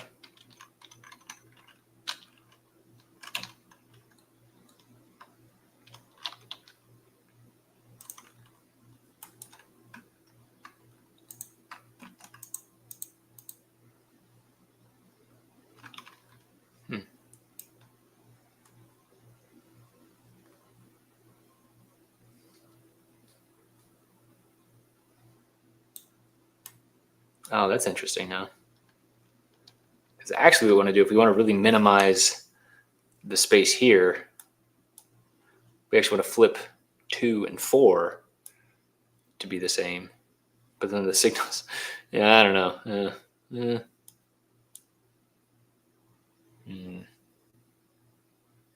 Because then they would be mirrored kind of like over the y-axis, basically.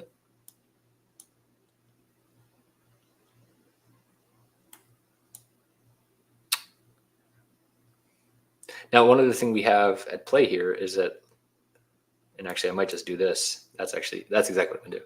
I'm gonna change, so you see that this goes from click power 2 to relay 1. There's no reason it has to. These are all programmable pins. So instead, analog 2 should be on number 1 here.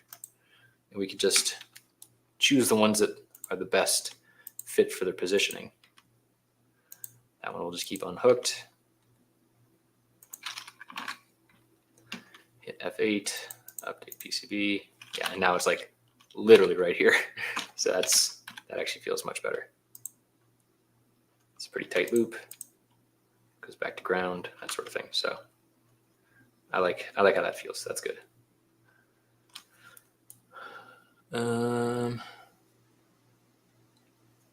What's this pin here? This is click. It's pin 3 of the header. 6. CS2. So like CS2 is right underneath that same CS2. Actually, CS2 should be it. So you see we're using PWM2, analog 2, reset 2, and CS2. But this one, I would say we should use CS. I should use CS2 for that one actually. So CS2 will go to relay 1. We'll make analog 2 over here. This is that messy, like pin swapping kind of time. Update. Delete this trace. All right, so now this just goes right here even. that's great. Wow, that's much cleaner. Okay, great. That's there now. If we actually swap R2 now to be left and right over the axis, then we can get the same kind of effect. Let's do that.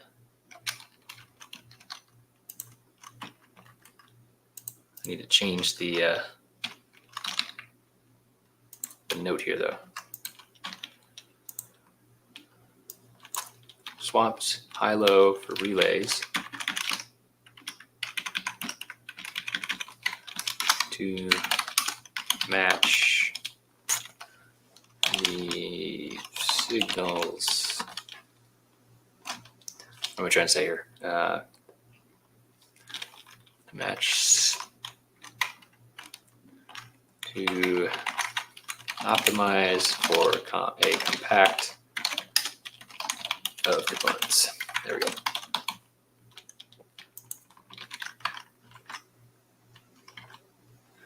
All right, so we swapped that one. I think we're going to swap 4 as well.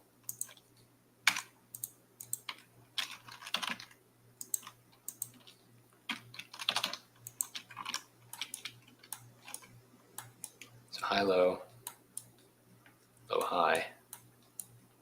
I see. Yep, that seems right. Okay. Let's try this now. F8. Redoes everything. So now, low is here. So this now will be mirrored. Let's get rid of its existing traces. Let's do this, U3. Now I'm going to try and just mirror the layout as it is.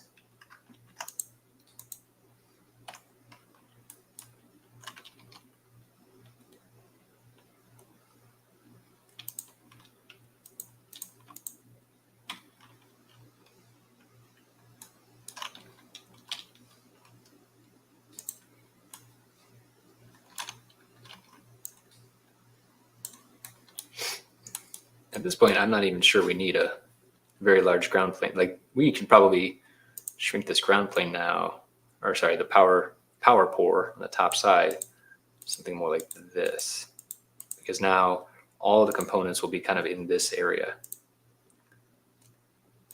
Let's do that.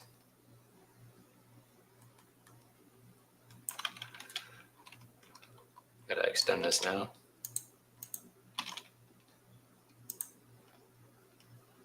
All right, almost there. Now we're gonna mirror this as well. So then really the only one with a long trace is relay 3, which is great.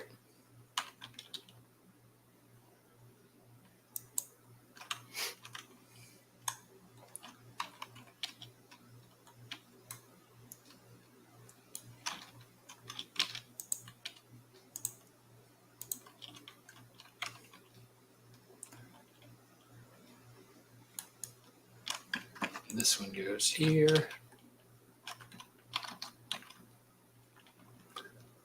That.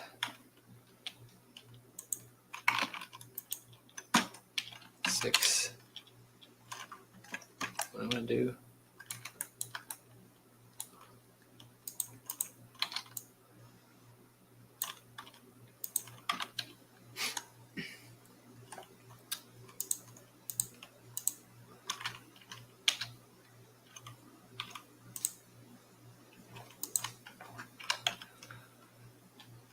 Okay, that's connected. That's good. I'm going to do this one.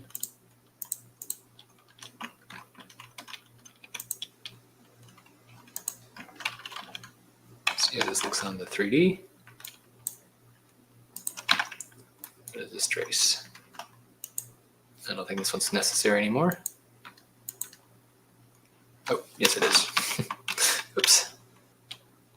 It's backwards. That's why. That's why it looked weird. Back.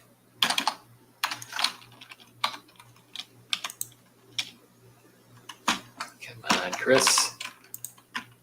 layer 1, layer 2.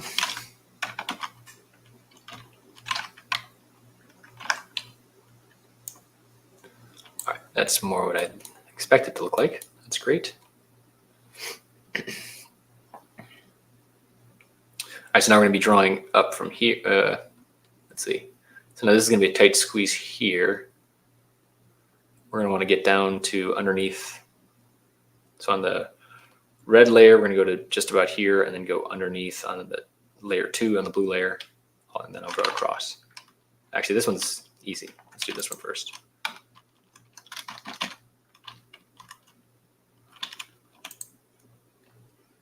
Like that. That's ugly.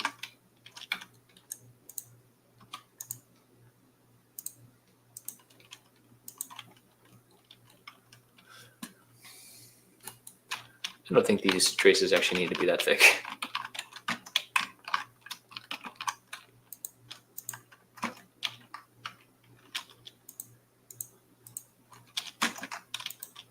What am I doing?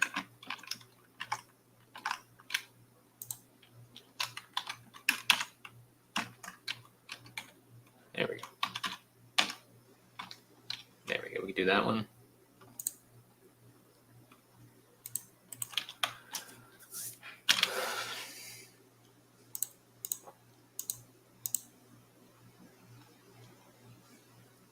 So really what we're doing is drawing power from the central pad out through these traces to this coil. It's going through the coil, through the driver chip, controlled by click analog 2, down into ground. That energizes the relay. Oh my God, this stream's getting long, sorry. And then that turns the whole darn thing on. All right. It's always a mess right in the middle with these two sets of pins. Let's route these. That's good. Let's change this one to solid. Redraw that.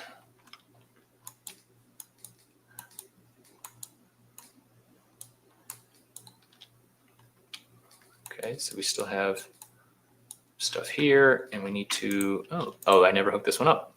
There you go. This is unconnected. There you go. Nice and very obvious there. That's why it's not asking, that's not why there's no rat's nest that's showing like, go connect this over to this available pin.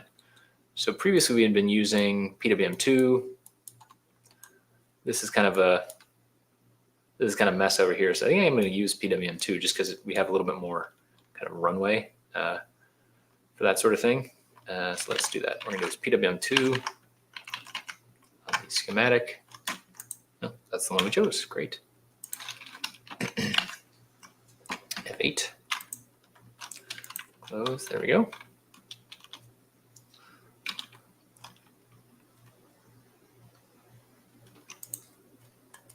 I am kind of violating my own rule of, I guess I could go underneath here.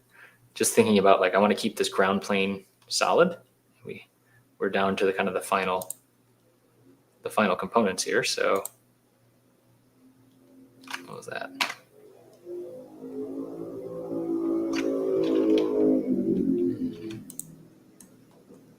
There we go. So I'm breaking the rules a little bit in terms of like east-west versus north-south, but I'm okay with it. Let's select this whole. Let's do edit, track and via, track width. Let's go to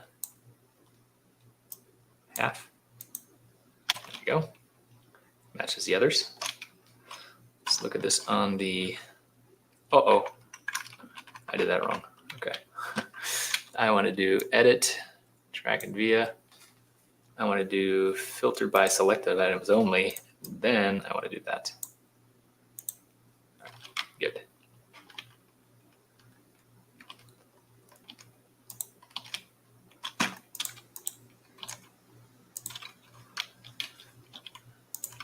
All right. Another thing we're going to want to do here is we're going to want to stitch stitch the top and bottom ground planes together. I've already started doing that a little bit, but especially around the actual ground pins that are connecting the top board, the loot board, down to the elixir board. You want to make sure you have nice connections there. This one will actually be a cutout in this plane because we drew the relay power plane on the top side. That's why it's asking me to select which via we're stitching through there. So this is going to look like Swiss cheese on the top power plane. We can see that here. So you see these cutouts now. These are like not connected, which is fine. And then this one as well. These are all just kind of random. You got to watch out for the. I'm gonna watch out for the little animation drawing guys here. But then, especially around here, now with these around where the cutouts are, I'm gonna make sure we have a nice ground connection.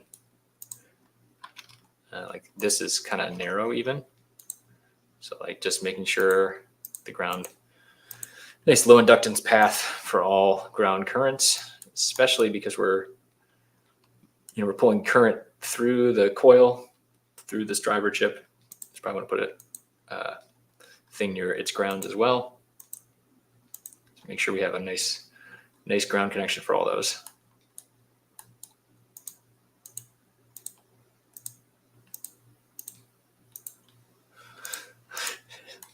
If board houses were watching right now, they'd be like, fewer vias! That costs us money. I know it does. I don't care. The price is the price is the price. Here we go.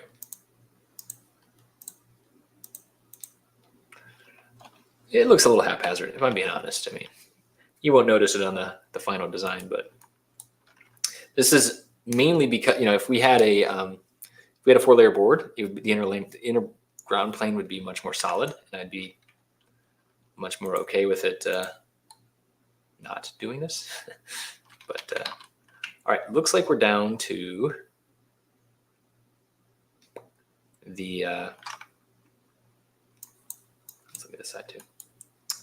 So we need to make some connections to the I2C still. Let's do that. Let's go here. Let's go like this. Then like this. Oh, guess wrong on that one.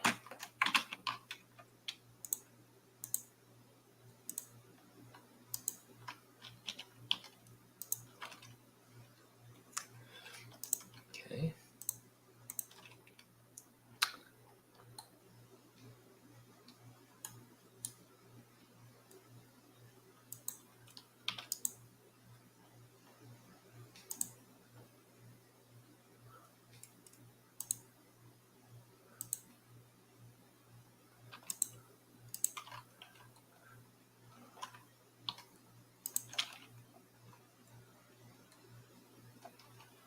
Okay, now these are going to be, oh, that's not going to work.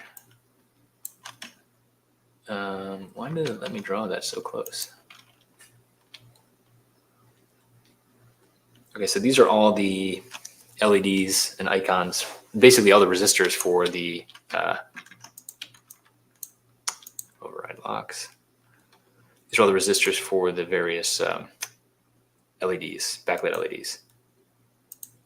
It's not going to work.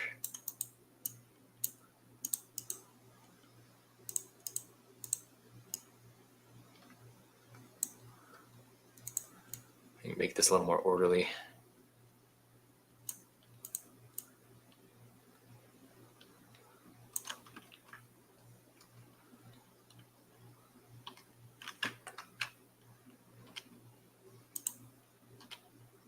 I do realize this is a very long stream still, and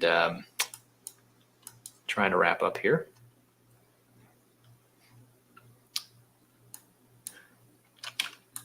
I'm going to clear out some of the stuff here. So on On click header 1, I'm going to get rid of the MOSI because that kind of interferes here. I'll just make that a, so click header 1. I'm going to replace it with text just so it's clear that we're not hooking it up. So click sClock.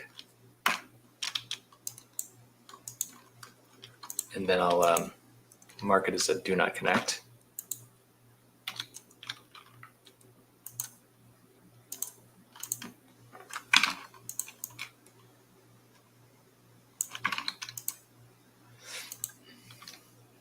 Miso Mosi.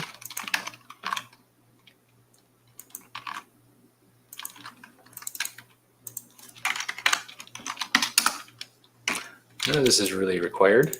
It's just me being kind to my future self. Kind of a stitch in 9 saves time. Stitch in 9. Whatever this saying is. I'm tired. All right, so these are not going to be connected to anything now, which means actually, never mind. I was going to say we could route right through them, but actually I would not do that. We can route right around them though. So those are not connected now. So if I do an update here, so you'll see like some of these rats nests will go away. See, those are X'd out now. Similarly, I'm going to do the same thing for the 3.3 volt on the header 1.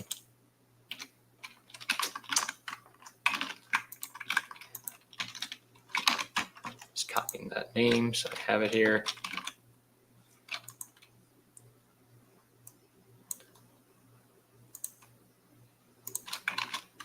Okay. And we're not going to use 5 volt. I click.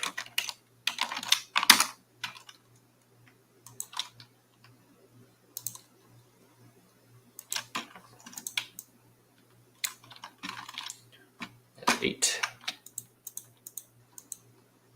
All right. So we're a little bit more clear there. Let's move these resistors to match what we want to do. This might get tougher.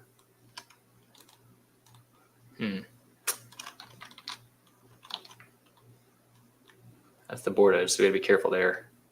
So this light outline is the where the case connects. Yeah, so we gotta be careful with that.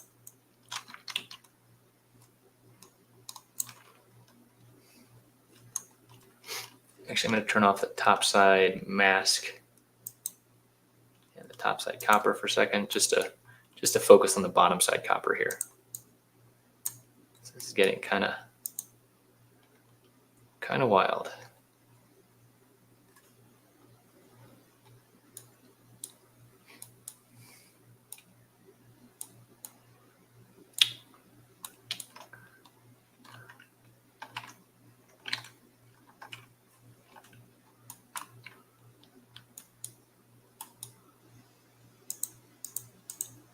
This one is going here.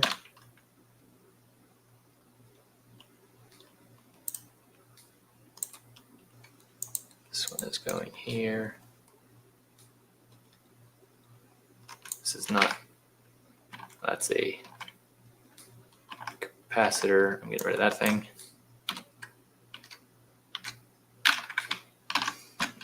It's not really doing much, believe me. All right, F8.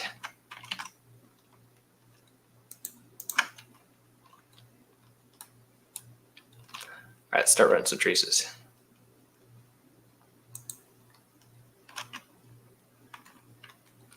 This is another point where I don't really care about switching signals around. So I'm going to switch user icon red and Goliath icon red.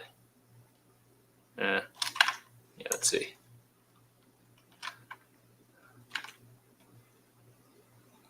So I want this pin to actually be pin 9. This should be connected to pin 9.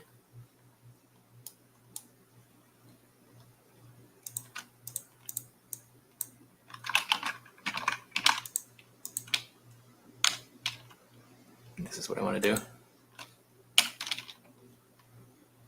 Yeah, not actually sure. And then icon green. So user icon red should be on pin 10. I think this one can move up to here. See how that looks. Just looking to make that routing as easy as possible. Yep, that looks good.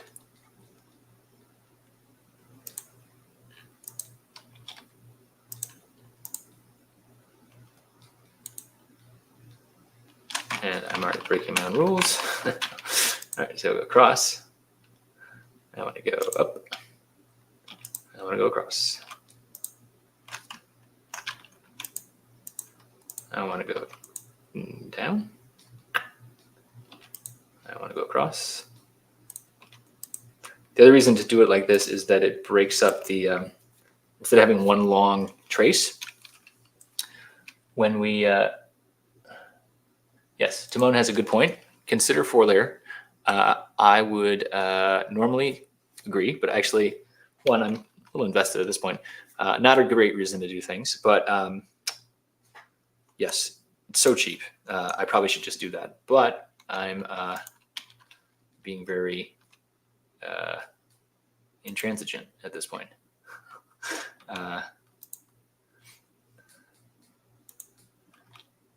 Let's see. So now this one should be able to go across here. 4-layer is almost always the right call. And another option, another very realistic option actually, is that we could just rip this damn thing off here. This doesn't have to be here. So that is another thing to think about.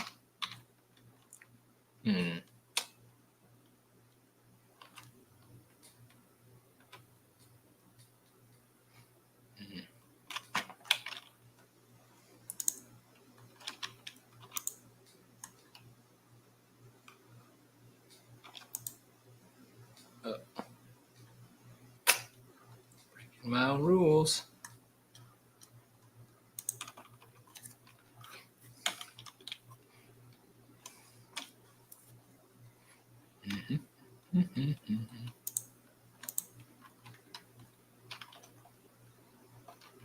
All right, and then I'm actually going to recant what I said because actually I need this 3.3 volt switched here. This one. I need access to that signal. So it's easier if I just use it. It's duplicated on the board. Yeah. It's duplicated on the Elixir. So I did the same thing on the Elixir board. There's a trace that connects those two across. So it won't be represented here, but it is possible. All right, and then we're going to do a sneaky copper thing here. Let's actually do this out here. So basically,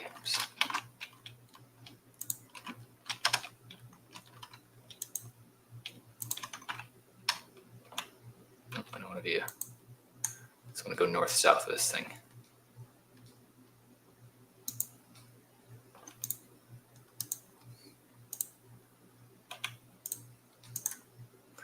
So this is going to look ugly on the bare copper view, but it'll be okay on the once the silk screen's in place.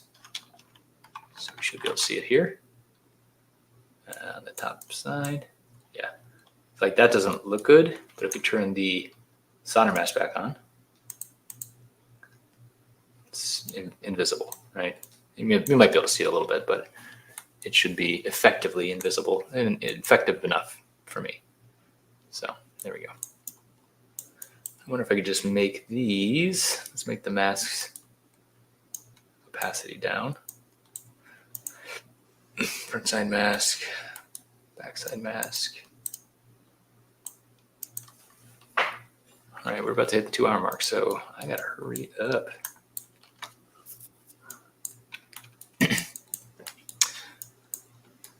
Yeah, so it still looks not great here, but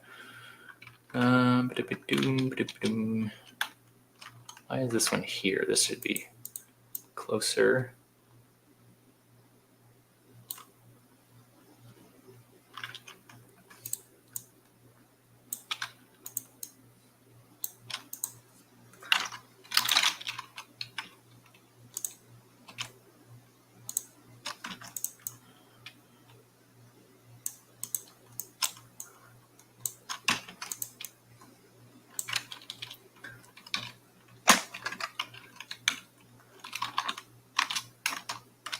Oof.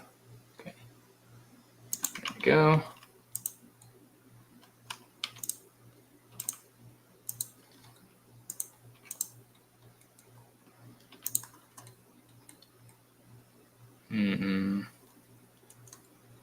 And break a little rule here. Rules are made to be broken, right?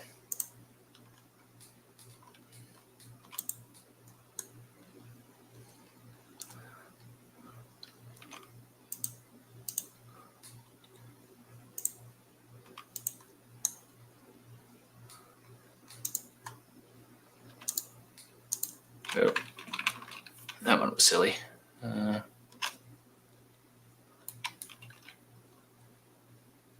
This is actually just a GPIO.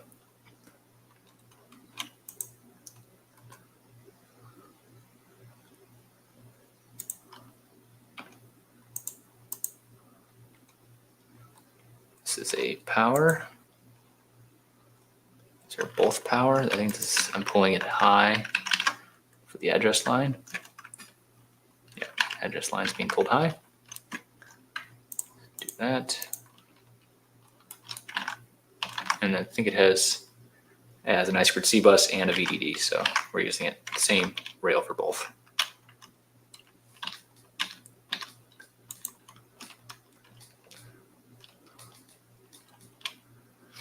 Okay, and this will be the last one.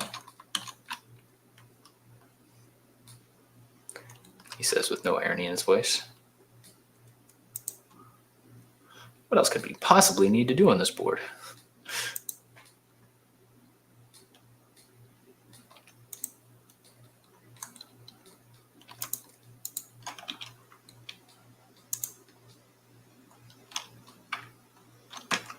What is this? Is this the capacitor that never went away?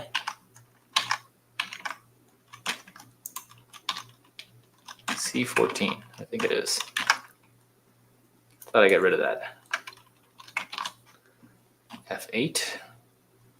I bet it's locked. It is locked. There we go. And it won't delete lock components, which is a good thing. All right. And then what is this? What is this? That's the component power icon.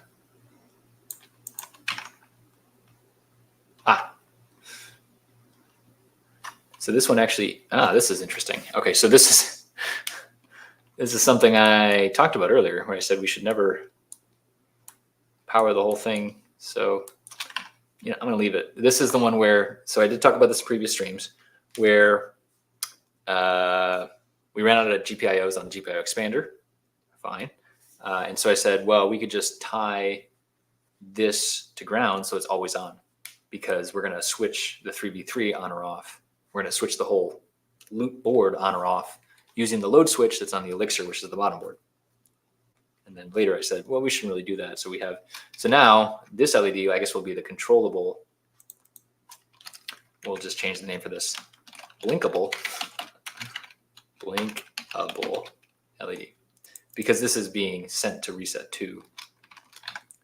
So not quite what I said before, but yeah. All right, how are we doing on, so many unrouted traces. Is that because, yes, that's because I haven't deleted some of the ones out of click header 2 now.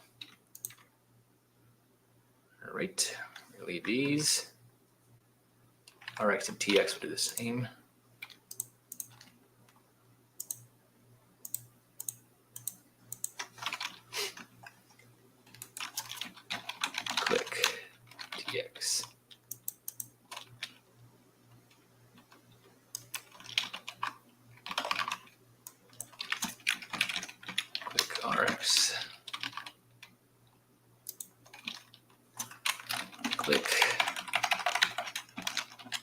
quick CL.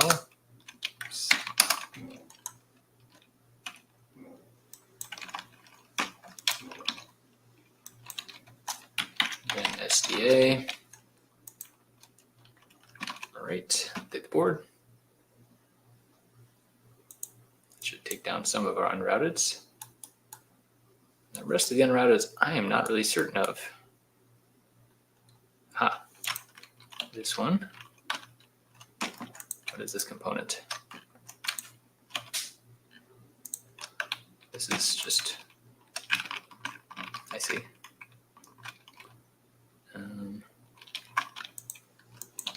This is the one that actually hooks the relay, the LED rather, to the actual resistor that's connecting it.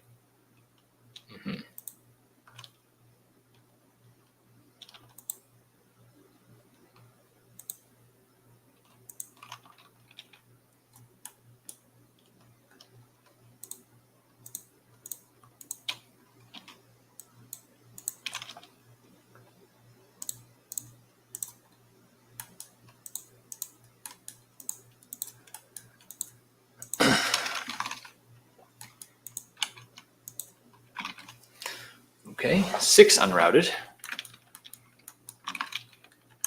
Let's switch into DRC mode.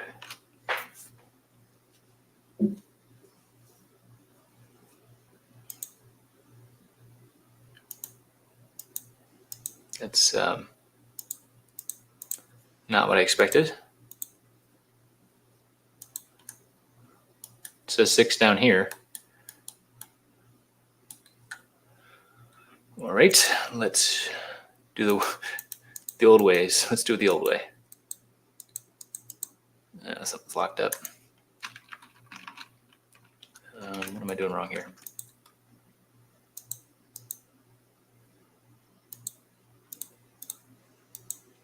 There they are. So this is the only way I was able to do it in the old KiCad days. You just had to like toggle stuff on and off, and hopefully you could spot where the stuff was. I see. So this is the, there we go. That's the 2 nets saying that these should be connected together, even though they don't really need to be connected together in the way I just did it. We'll satisfy it for the program. Let's do some vias in here.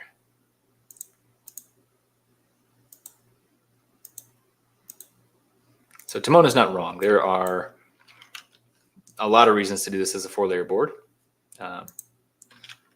And yet, I probably shan't. Reasons to push for 2-layer board is you can do it a lot. You can get boards ordered a lot faster often with 2-layer. Down to 1. Where's the last one? All right, see if you can see it. There it is, blinking at me. Ba-boom. All right, we are all connected. Let's take a look on here. Let's make sure we didn't do anything boneheaded by turning the masks back up. So when this is all the way back to 100% black, that looks okay. See on the back side too.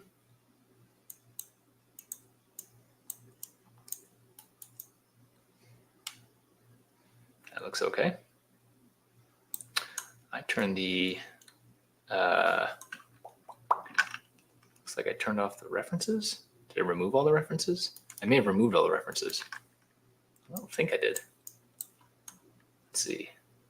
There we go. References, there they are. This is a thing that I've gone back and forth with Mike about, my coworker in the development relations group. I personally like to remove all this stuff. Yeah, Timone's asking about all the unrouted nests. Usually it does. I don't know what was going on there. So that was something was up. So this is a debate that Mike and I often talk about. He says, I want to be able to look and see the all the names of the components, which is totally legit, especially when things go wrong. I often like a really clean, like blank solder mask if I can. I think it looks really nice. It's caused problems though. So this is definitely the right. It is the more, especially in early prototypes, like prototypes versus production. You know, production, you're going to have a fab drawing. You can do that sort of thing. But yeah, in a lot of cases in the prototype stage, it's really worthwhile to do that. To lost my train of thought. It's really worthwhile to have the references there so you know, oh, you know, R4 needs to be depopulated. It's very easy to see that. Show all layers. Oh boy. That was not what I meant to do.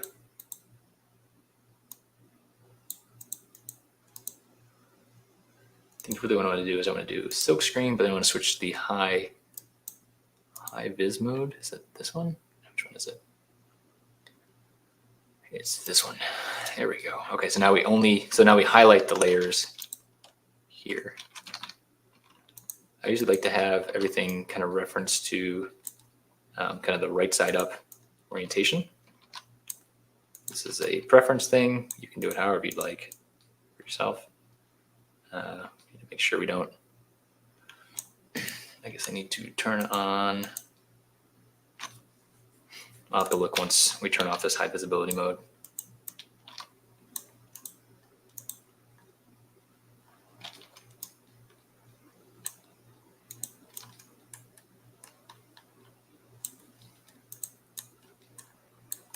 J4, J3, and since I already put other silk on here, it kind of makes sense to. If you're going to have a little bit of silk screen, you might as well have all the silk screen. Now I'm doing this obviously in the layout view. The ultimate way to look at this is actually in the 3D view. I feel like that's like the most realistic. It's going to be how you see it probably when you're holding your board in your hands. And it doesn't, because you have to go and flip the board around. Oopsies. Because you have to flip the board around, then anything that's like mirrored, any text that's mirrored, that's definitely burned me in the past where I've, you know, I thought I had the silk screen right or the right side up or however it was, but when I actually held the board in my hand, I'm like, oh yeah, this is very, very backwards from how I thought it would be. Okay, those all look good. That looks good. R4. You can see kind of the shadows of the pads as well. I'm trying to. I think this is okay. Yeah, they're right there. Let's turn off the high visibility. Actually, let's go to 3D model. Well, hop, skip, and jump. There we go. Oh, I didn't add. I need to add some silk screen. Let's do that here. 5 volts. How do I do this? I don't remember which one's which.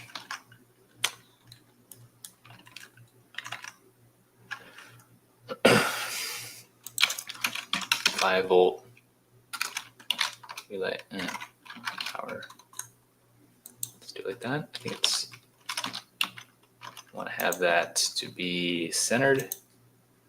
I want 0.25 thickness. Make sure this is the right one.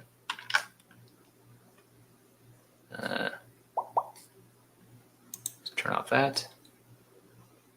Okay, would have gotten it wrong.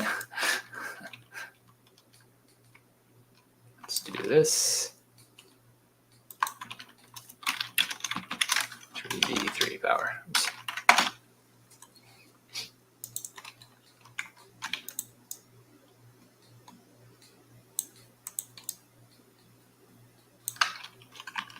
Let's see how that looks.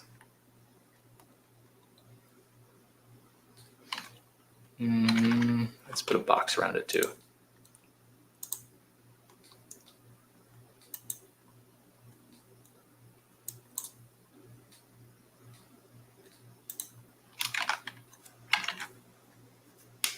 Yeah, that looks better.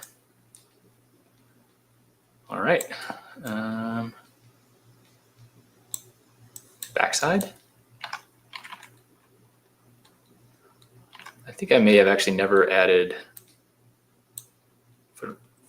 these footprint names aren't here actually. I can, how can I do this? I could do it one by one. Don't really want to do that. Let's go to layer 4, or layer 6 rather, backside. I also don't want to go and turn everything on. I think I'll just do them one by one.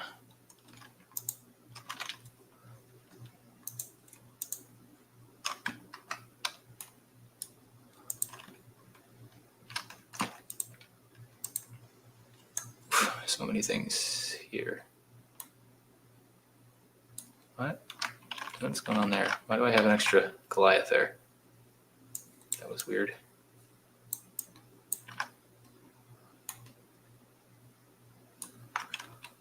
What is this?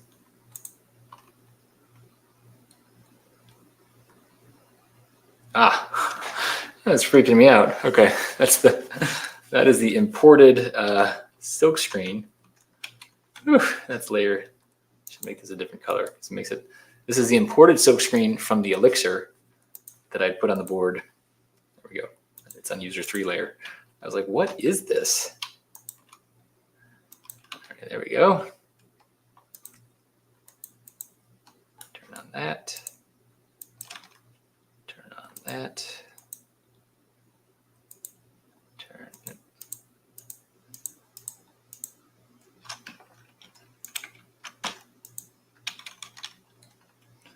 Turn on that.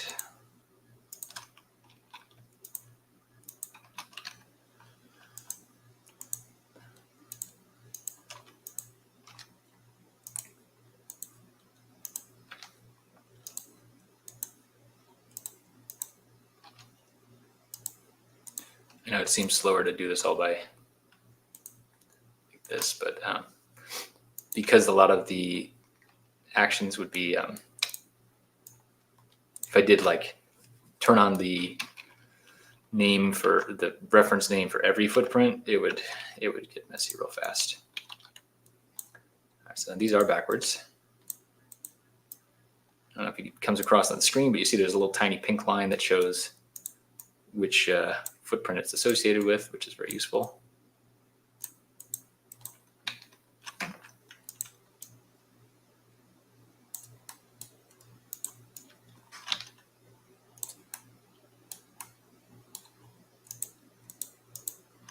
This one is not turned on yet.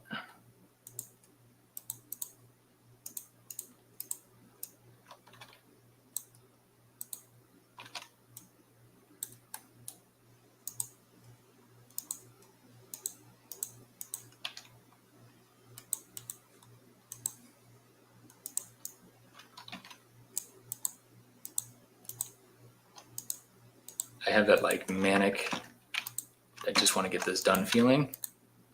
But let me tell you, this is like one of the most dangerous times of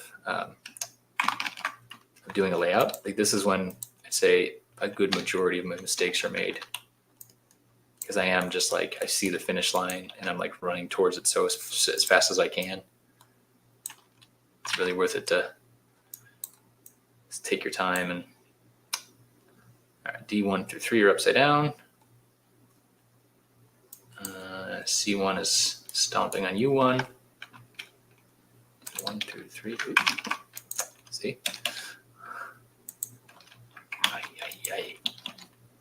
Like I just flipped out just by accident there. I just flipped the entire. I rotated the entire ground plane around. Should have probably locked it, but you know. And this I want to be up here. This I want to be up here. J7, J8, J1, J2. I'm gonna move J7 and J8 up. Select the backside silk.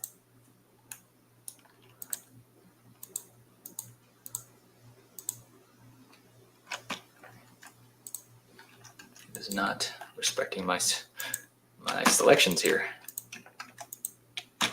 Okay, J7 and J8 stay as they are. Great.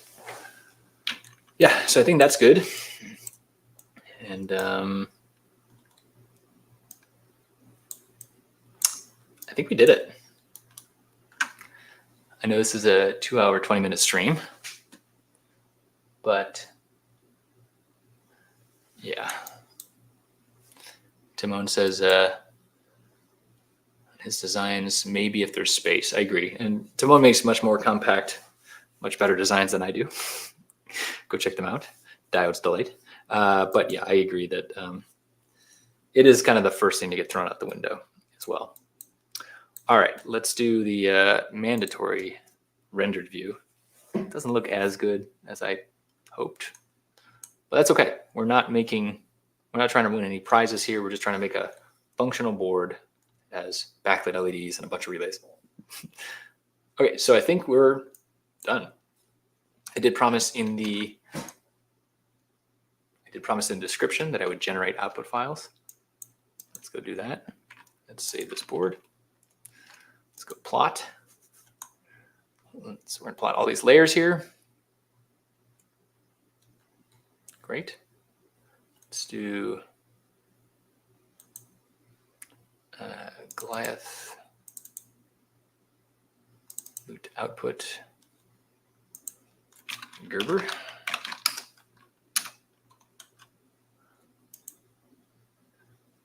Okay. Plot. I really should go run DRC again. I'm going to do that again. I didn't run it at all, actually. Yeah, let's bounce out here real quick. Hopefully we're okay. Let's see.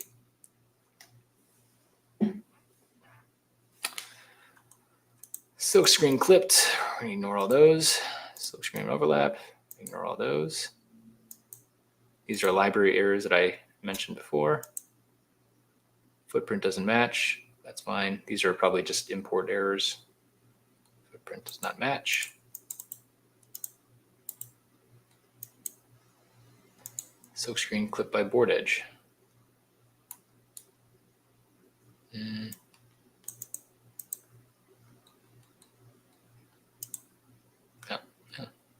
Yeah, I'm okay with that. All right, I think that's it. That's good. All right, now we can go generate.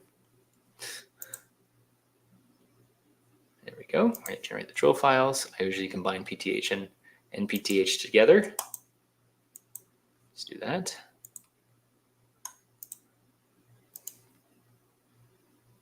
Oh, that's not what I want to do. I want to look at the Gerber viewer. If people are watching this and got through all this videos and haven't done it before, Gerber is kind of it's the file format that every board house takes. It's a very old standard, but there ain't getting around it. That's what it uses these days. So here's all of my files. Pull in the drill file. It did pull in the drill file too. And now you can kind of see the different layers I have here. I like to turn them off. So that's the drill. So that was that red. You see, it's like all the vias and some of the drills for the through-hole components. This is the edge cuts. This is the front side copper. Let's actually look at this only. That's what that looks like. Okay, now let's turn on this is the bottom side copper. When I'm looking at these sort of things as well, I'm kind of looking at kind of the contiguous nature.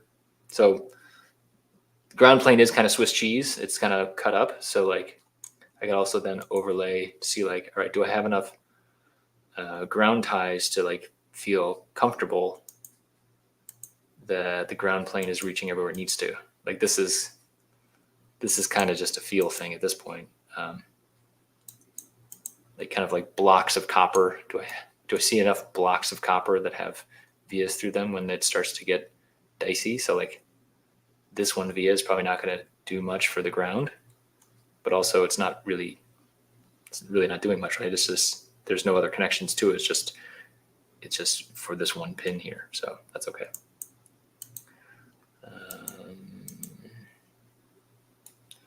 Where else do I see stuff? It looks like anything is being used on this slice of copper.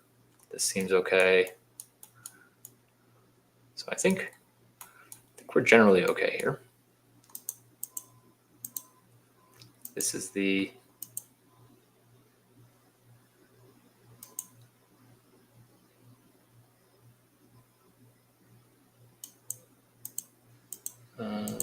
starting to lose my mind looking at layout. This is the front side paste, so this is where their components are. This is the backside paste where the components are. This is the silk screen. That's what we just worked on. That looks pretty good. Backside silk screen, pretty simple, but it is reversed. Front side mask, so these are all the graphics. Is probably the most interesting thing here. Turn the drills on and off. And if we did front side mask with front side copper, we can kind of see where's stuff showing through. And then backside mask, backside copper. So there we see basically like the drill holes on the corners, but then these are the hole cutouts so that in the copper so that the LEDs will shine through into the PCB. Okay, 2.5 hours. But at the end of it, we have a probably functional board and a heck of a journey along the way. Let's see what Timon says. I see ODB++ getting tractions. I don't think Gerbers are going away personally. I don't. Yeah, I'm sure more people will be using this standard, the ODB++, but I don't see. And I know many manufacturers ask for it. It's basically like layered like a BOM and all the design files, all that stuff. But yeah, okay. I'm going to call this the end of the Loot Relay board. The as a reminder, this whole rigmarole. Did I get rid of the? Did I close the 3D model? I did. This whole thing is to plug into this board here. This is the Elixir. The Loot plugs in on the top of it on a kind of shrunk down form factor case. And then we'll have these relays here. You can plug stuff in, that sort of thing. Ultimately, the idea is that when I start the next design, I will wipe the slate clean at the relay from the relay point I started putting relays on here and put something else different on there. So an ADC with some terminal blocks, or probably a lot of terminal blocks, if I'm being honest. Maybe other connectors though, right? So like BNC connectors. So maybe I'm making a LoRa interface or something like that. I want to have like a SMA connector out to an antenna. I don't have any plans to do that, but I was just thinking of like things that are kind of interesting. So I could make that stuff. I could have also, maybe made or bought a, click form factor that goes into the existing one down here. But if I don't have that, or if I need something that's super custom, or if I'm trying to prototype the idea of the fact that it will be custom eventually, this is kind of that in between. So it's kind of it's exposed. It's not like something that you would, produce in high volume, but it's an easier way to prototype custom-ish things. And that's what we're going for here. So I appreciate you being here. I appreciate all the comments from Fabio and Timon. Thank you for that. Part suggestions even from Fabio.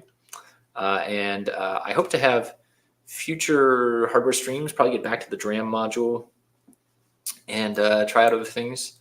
I have some fun power stuff that I'll be doing after Embedded World that I hope to show maybe in a hardware stream, maybe just on YouTube. But yeah, some fun stuff with power that we've been playing with. Okay, that's all from now. Thanks for being here. Thanks for watching after the fact. If people are watching after the fact, let us know if you have any questions over in forum.goliath.io, and we'll see y'all soon.